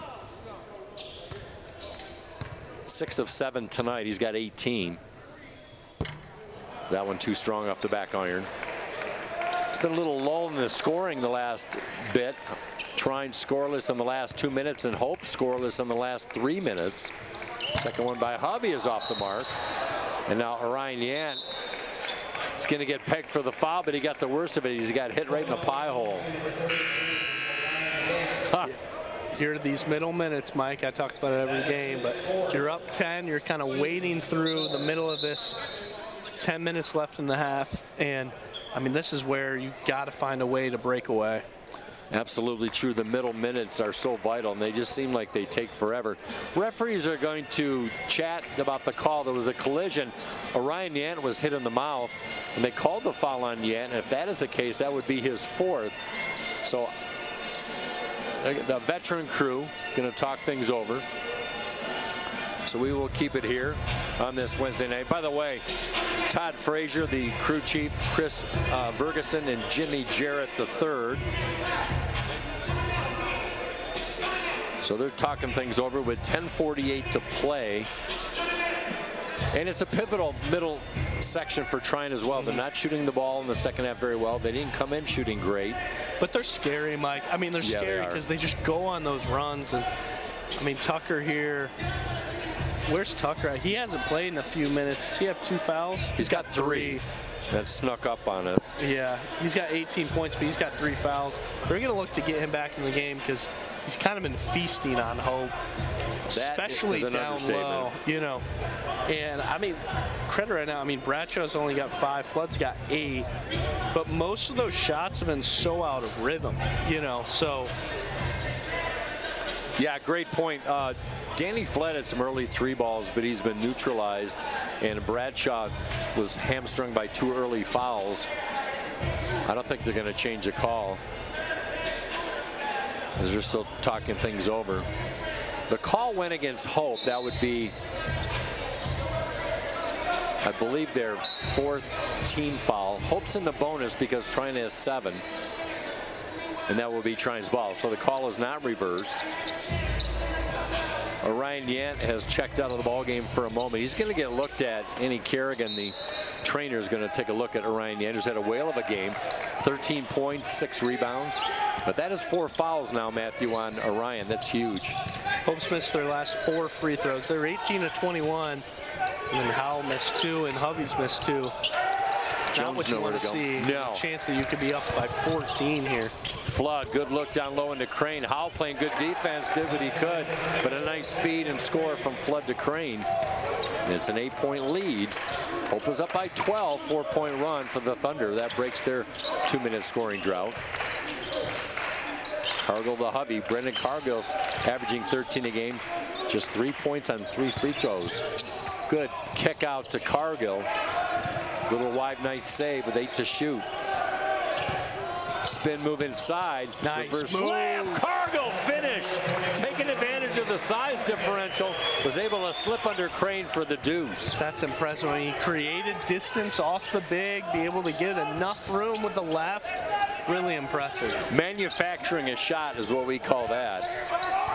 Crane getting how some. Can you make an impact in a game that's just been slugging? You haven't scored in 3 minutes. Nice pass by Panning. Yeah, that's tough when you have that type of scoring drought, and Hope's been susceptible to that as Howell kicks it in the corner, but before that we've got contact and a Thunder malfeasance. That's going to go against Paxton Crane. It's been quite a few minutes with this lineup for Coach Vanderwall. I think it's the only one that's really been rolling. Yeah. This is only Paxton Crane's 2nd game, Matt. He played 1 game. He got 1 minute, had a basket, a couple rebounds. So that amazes me that coaches find a guy that I think they can insert in a plug and play, and Crane's paid dividends. 4 minutes, 6 rebounds, 3 of them offensive. Yeah, it's incredible. Second chance opportunities for them to be in this game. Intangibles, that's the theme of the game. So Trine down by 12, just hanging around, even though they really haven't had the offense get gelling. But like Matthew said, and I quote, they're a dangerous team. That is true. It's just how quickly they can score, Mike. I mean, it's just when they're able to get in transition offense, create opportunities, it just can happen really fast. Try and get the ball down to Tucker. Rolling, stopped at the rim. Hovey grabbed that shot with 2 hands. Dude, he hit a game breaker in this one. I've never seen that in my life. And Warman on the other end, complimentary basketball. You got to check the replay on that if we get a second. That is amazing. Hovey pinned it against the backboard. You only see that in video games, Mike. No, that is absolutely true. Matches the biggest lead at 12 for Hope. Trine had a 7-point lead early on, but that was way early. McKenzie in traffic, got a double dribble. Turnover number 12 for the Thunder. And that'll send the Marietta transfers Bradshaw and check that. That's Bradshaw and Lewis back in the game. Goodness, this stat line, man. 18 points, 5 boards, 2 assists, 4 steals, 2 blocks. All over the floor right now. And look, I mean, I know we were singing his praises before the game. It's just, it's everywhere on the court right now for this Hope team. Just a complete, comprehensive basketball player on both ends. Howell having a nice game, 6 points in his 16 minutes. Hovey stymied right out, our free throw line extended. Rigg fighting for it though. Trying to keep it alive. The battle won by Flood. Good rebounding guard, stocky guard. Gives it on the weave to Lewis. Rigg working hard on him. 16 to shoot. Bradshaw looking purchase. Charles Howell, very rangy, 6'5". Inside feed to Tucker, lost the handle. Double team, has to kick it out with 7 to shoot. Lewis for 3. Had a good look, left it short on the metal. Rebound Howell quickly over to Rigg. No look inside to Hovey for the fill-in. Rigg on the fast break, all set up on the miss, and Hope fans on their feet as Hope takes their biggest lead of the game. 74-60 here, Mike. Hovey, 20 points once again. Now, I know we've been singing his praises. How about the rest of this Hope team around him, though, right now? That's Rigg fighting for another one. That's him in transition. That's Howell on the rebound after going for the block. Able to dish out quickly to Warman, quickly to Rigg. I mean, they are a cohesive unit right now. You wonder how Hope would respond after 4 consecutive losses and a couple despondent losses, and they have come back with the energy and the vision and the good passing, taking advantage of a pretty good defensive team in Trine. They're only giving up 59 points a game in this win streak, and Hope has found a way down low. There's something to be said, too, that's a little bit freeing when you realize after the non-conference 5 and 6, you can kind of come to grips with the fact that we don't have enough from the non-conference to get that large. So you probably realize the only way is for us to win this conference and to win the conference tournament. So with that being said, I mean, that's what you're fighting for is there's a freedom to that. I think there's a freedom realizing, guys, every game we play now is really important, and there isn't an opportunity for an at-large bid, so we're going to have to win the conference tournament, and that means we're going to have to win this conference. That's a great point. You don't have any gray area. We finished second. We didn't win the conference tournament. Do we get in? Hope is. There's no charcoal gray about that. It's crystal clear. I mean, with the loss to Whitewater, that would have been a big one. If they could have grabbed one against Muskingum or WashU, if you could have finished conference or non-conference at 8-3, you probably have enough. But the MIAA hasn't been sent. I mean, they sent 2 teams a couple years ago in Trine and Calvin, but that was the 2023 season. But it's sometimes 2, rarely 3. No, I don't know if I remember seeing that much. But, you know, to your point, I think what's helped Hope here, too, yes, they're 5 and 6, but Massey, which is a great D3 analytic website, has Hope with the 11th toughest schedule in the nation. I think that pays dividends once you get into MIAA play. They've battled some really good basketball teams. And trying to, you know, no knock on them, but on the other end, like, you look at who they played, like, they really just didn't play a very tough non-conference schedule. Yeah, they lost to number 5 Mary Washington. I think it was one of 2 ranked teams. Flood with his first point splits the pair of free throws. 74-61 approaching the 7-minute mark. Hope shooting 11 of 14 in the second half. Trine just 37%, but they're picking up on the defense as Mims nowhere to go on Bradshaw. Turnaround. Mims. Good defense by Bradshaw. Mims took a shot he didn't want to take, and here come the Thunder. Faking the corner pocket. Lewis drives the rim. No. Offensive rebound. Turnaround by Tucker. A rare miss for Nate, the senior. Lewis had a good first half. He's been a little quiet since then. But I saw he was kind of a spark plug there at the beginning of the first half, and since then he hasn't hit a shot. Timeout on the court. We'll be right back. Hope up by 13 when we come back on the Anchor Network. Holland BPW is proud to support Hope Athletics and commitment to energy efficiency. It's easy for Holland BPW electric customers to get started with Home Energy 101 at hollandenergyfund.com. With Home Energy 101, learn the best ways to maximize efficiency and save on your utility bills. You also get a kit of energy-saving supplies valued at up to $300. Get started at hollandenergyfund.com today. Back here at DeVos Field at 74-61. Hope men's team is up. And Hope women's basketball action, if you're going back and forth between the two streams, Hope women are knotted at 52 with Trine in Angola. And Mike, that's number 7 in the nation, Hope, coming off of that 11-point win off Calvin. I was on that call on Saturday. They're playing really good basketball. Can't say enough about those 2 sophomores, the Richards sisters, but right now it's Sid Viss with 13 and Taryn Maynard adds in 12. So I mean, we'll see what ends up happening. We'll keep up with that score because that's the first game in the MIAA play, and Hope's going to need that one. And thanks, Matthew, for the update. Speaking of, Hovey and Yant with 20 and 13 respectively. Justice Mims, season high, 17. Marcus Warman trying to get in the act, looking for his first second half points. Inside to Yant, playing with 4 fouls. Turn around, misses the puppy. Won it on Tucker. Yant had a chance to get the ball back as the ball is batted away. Hope with Trine with numbers, too strong. The putback by Lewis, and he's fouled in midair on the putback. Oh my. Yeah, that was a crazy set there. I mean, Rigg had saved the ball once again like he did in the first half, looking for Yant. Yant's back was turned, so couldn't keep that one in play, and Trine turns defense to offense. This is a big swing play right now because you have a chance at a 3-point play. And Lewis at the line hasn't shot a lot of free throws, but he's 4 of 5 for 80%. 74-63, Lewis with 5 points. He's 1 for 5 from the field tonight. The free throw rattles off. Another offensive rebound put back by Tucker, and Yant corrals the board, his 7th of the night. Big rebound, inside 6 to play, 5:51 and counting. And Hope up by 11. They just cannot prevent a big run. Cargill, good slay of hand, nowhere to go as he kicks it out to Mins deep in the backcourt with 10 to shoot. High ball screen, set it.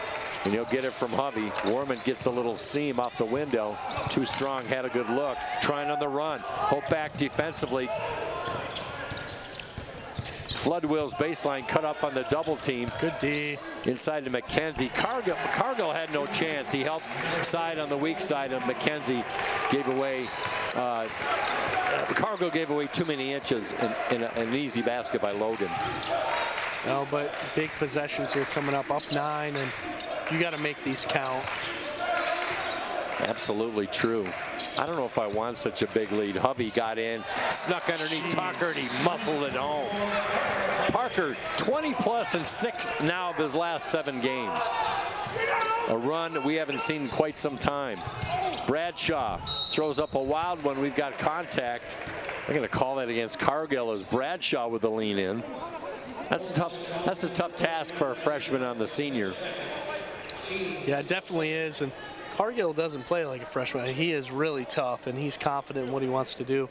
The one we haven't seen yet is, it's been a while since we've seen either a Sanchez or a Cargill 3-pointer, and it kind of feels like we're due for a big one here to ice this. Really good free throw shooter is Bradshaw at 83%. Trine shoots 70% as a team. You know, I'm looking at these numbers, Matt. Hope shooting 57% in this game, 63% in the second half, and they have struggled all year. You just knew it was a matter of time for they would just explode for an outpouring. Yeah, that happens every once in a while. Wasn't it a couple weeks ago, they had shot like something ridiculous, 35%. 11% from 3. Next game, they were 50, 40, 90. And I think that was the Whitewater game where they lost. Double clutch by Mims. Can't get it to drop. My goodness. Good ball motion by the Flying Dutchman. Travel. Thought Brenner picked up his Feed foot. inside. Good rejection by Howell. Tucker denied.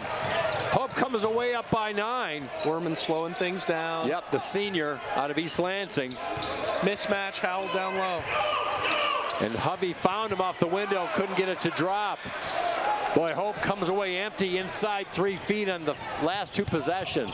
Lewis gears up a 3-ball and he knocks it down. That was going down all the way. You could feel that. 6-point lead now. Come on, Dutch. 12-point lead has been cut in half.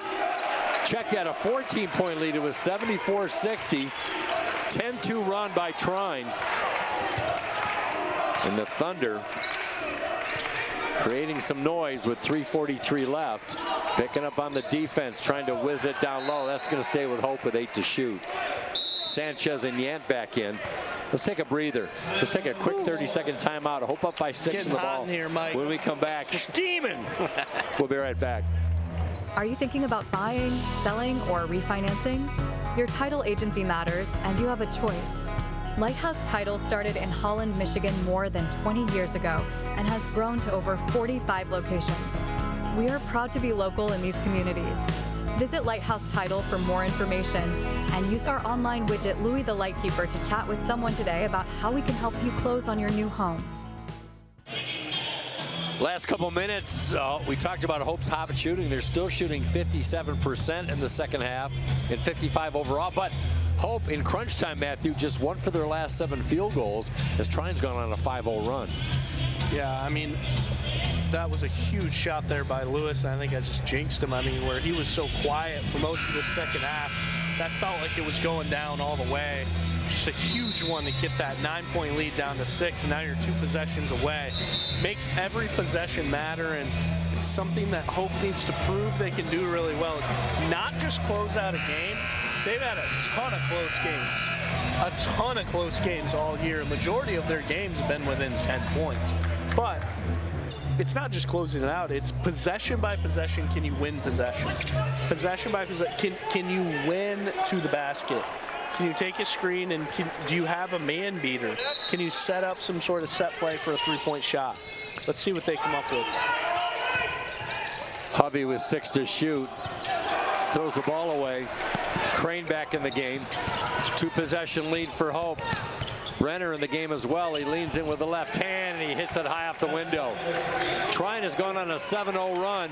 They've hit 4 of their last field goals, and a 14-point lead is a moot point as Hope up by 4. Looking for some answers. They've missed 5 shots inside 6 feet in this second half. Yant tries to skip pass and back-to-back turnovers by the Dutchman. Really tough there, Mike. 2 possessions right there you want back. Flood, step back 3-ball. That would have brought the house down. That's going to stay with Trine as that's the last touch by Hovey. So a fresh shot clock. So you've got 2 near misses down low by Hope and 2 straight turnovers. A bad combination. And you're trying to maintain this lead.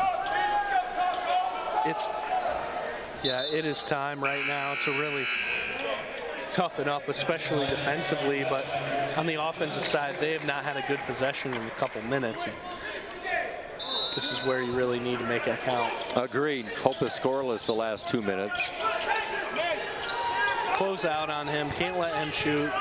That's their 3-point guy, Elias, too. Speaking of defense, like you mentioned, Matt, Sims back in the game. A little better matchup defensively from the right elbow. You can live with that. Yep, Lewis with a miss. Go, you got 2-on-1. Yep, we'll take that. We'll take that effort by Lewis. Missed it from 15. 2:30, clock becoming a factor. Hope has just got to control the basketball.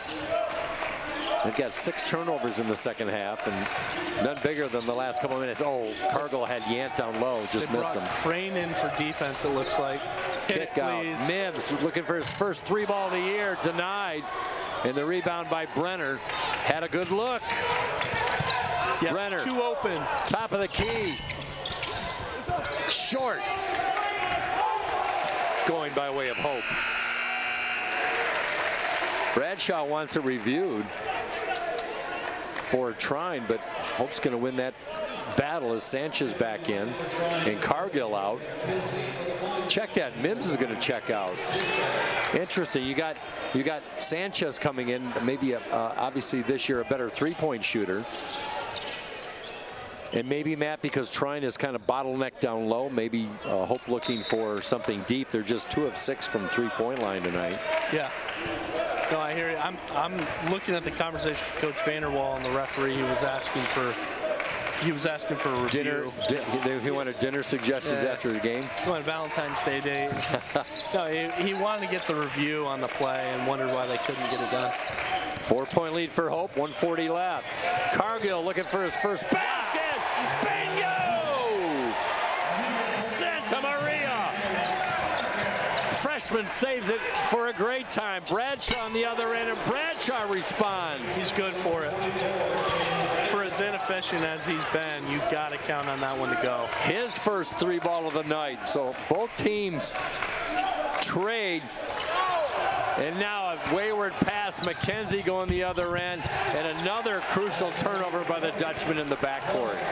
Now you got to go win a couple possessions. You're up 2 here with a timeout. Let's stay right here, Mike. We will stay right here. Up 2, okay, if you're Hope, got the ball at the half court. It's possession by possession here. I think you look for, I think you set something up that has options that can be a drive and kick. Get to the basket, kick out to the corner. I know you don't need a 3, but I mean, it's just something you can create with space. The other option is just if you can get Hovey in a mismatch, or Hovey even one-on-one by Tucker, that might be your best choice. Well, we'll see what they draw up, but you know, you're talking to your point. You've got, I think your best options are Warman and Hovey. They can penetrate the best, and Cargill can drive, but he's your best 3-point shooter. Maybe he sets up on a perimeter in case you've got that option. Yeah. So we'll see what they draws up. And I got to tell you, Greg Mitchell and crew, one of the best coaching staff as far as making halftime adjustments. Yeah, I mean, that's absolutely right. I mean, this is a position that you want to be in, but this is one you got to close out. And you've been in close games all year, and you were saying it before. I mean, you hate being up a dozen because a dozen turns into 6 really, really fast. And that's what you found in this game. Well, you try and get a good shot. If you can't connect, maybe draw a foul. Both teams in the bonus. 1:05 left. 1 timeout for Hope, no timeouts for Trine left in this game as Warman in the backcourt takes it on the right wing. Switch over to Hovey. They will collapse on him in a defensive triangle. Bradshaw on him. Mims down low and a double clutch. The Mims game. Justice with 19.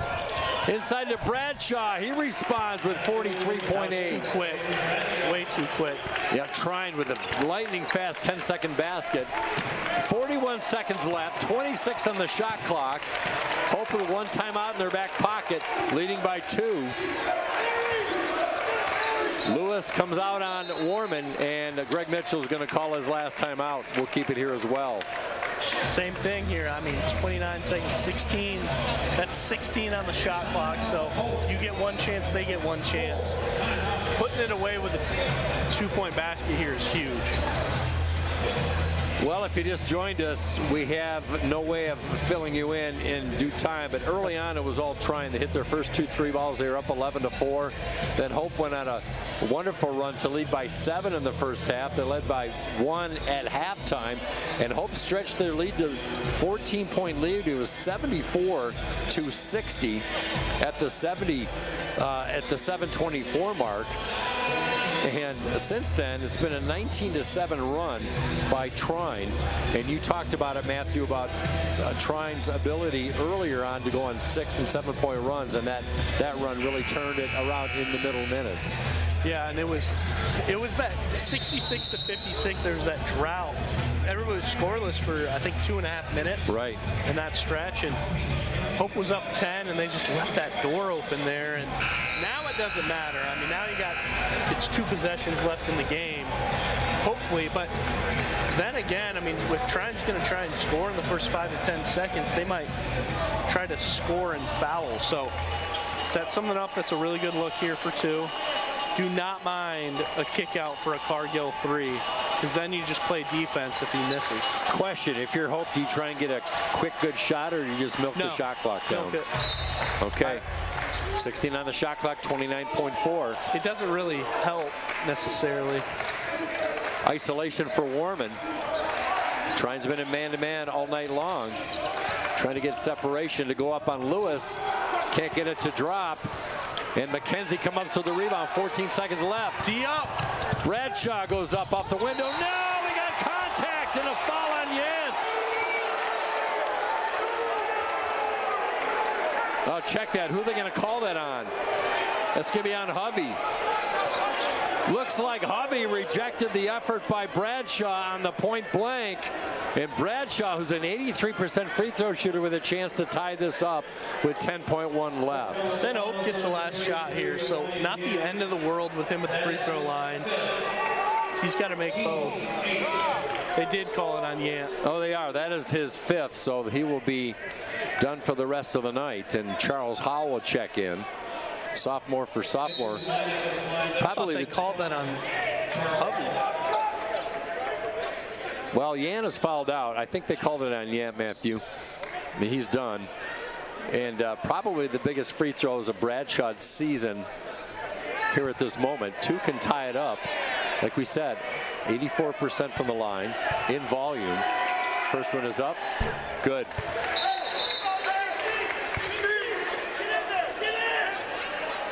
One-point lead for Hope. They will have the last possession, or at least they'll have the last 10.1 seconds, barring an offensive rebound on a miss.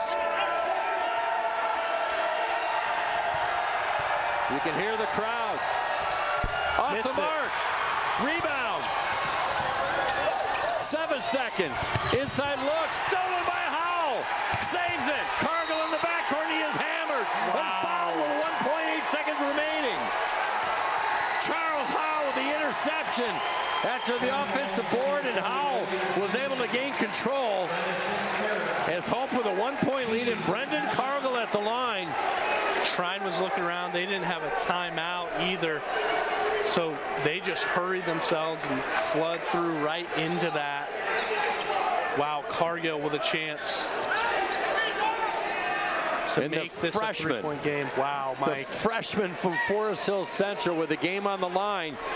87% free throw shooter, 20 of 23. Now, even if he hits 2, Trine still has a chance to tie it up. So Cargill's got to do his job, as the front end of a 1-on-1 is perfect.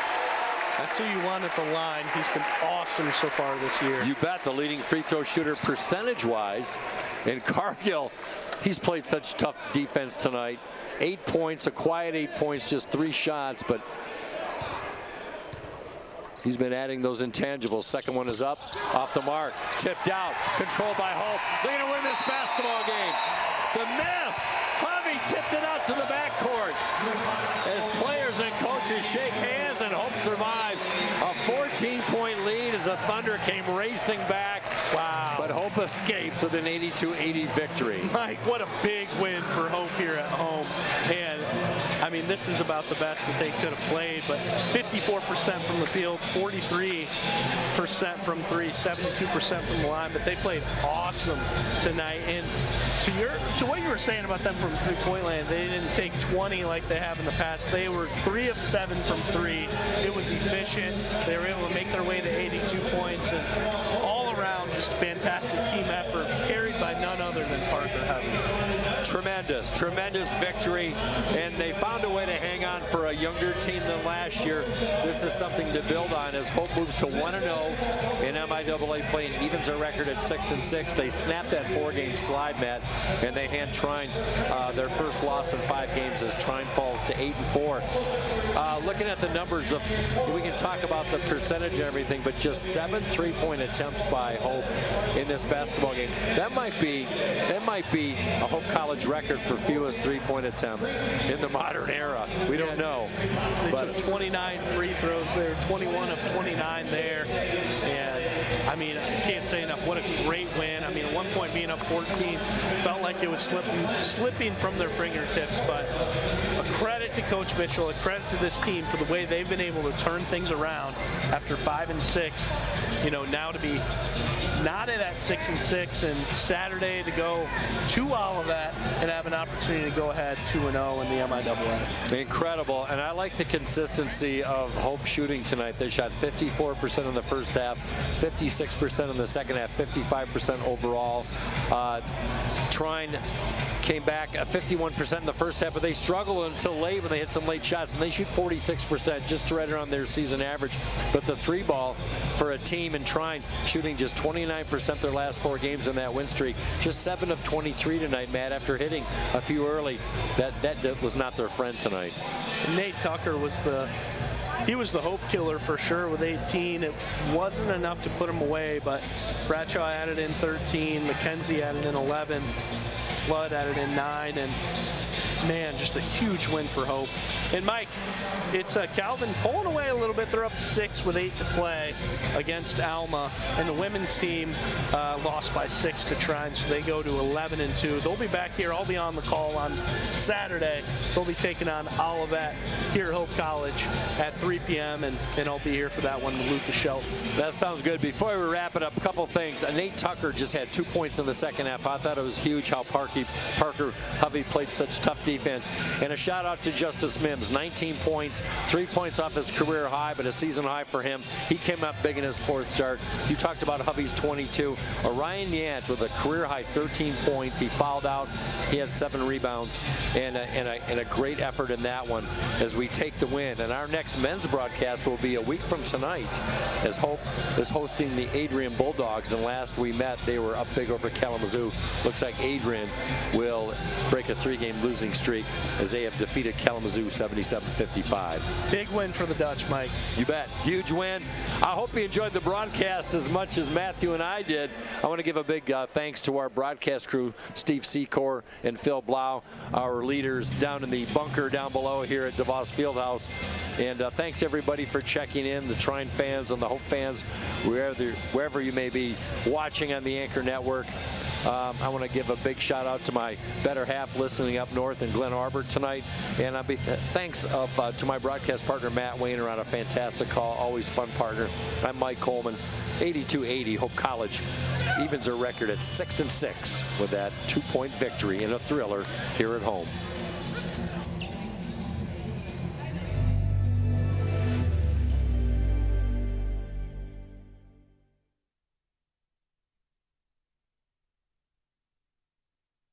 There is a school whose namesake is not a founder, not a historical figure, not a state, city, or physical landmark.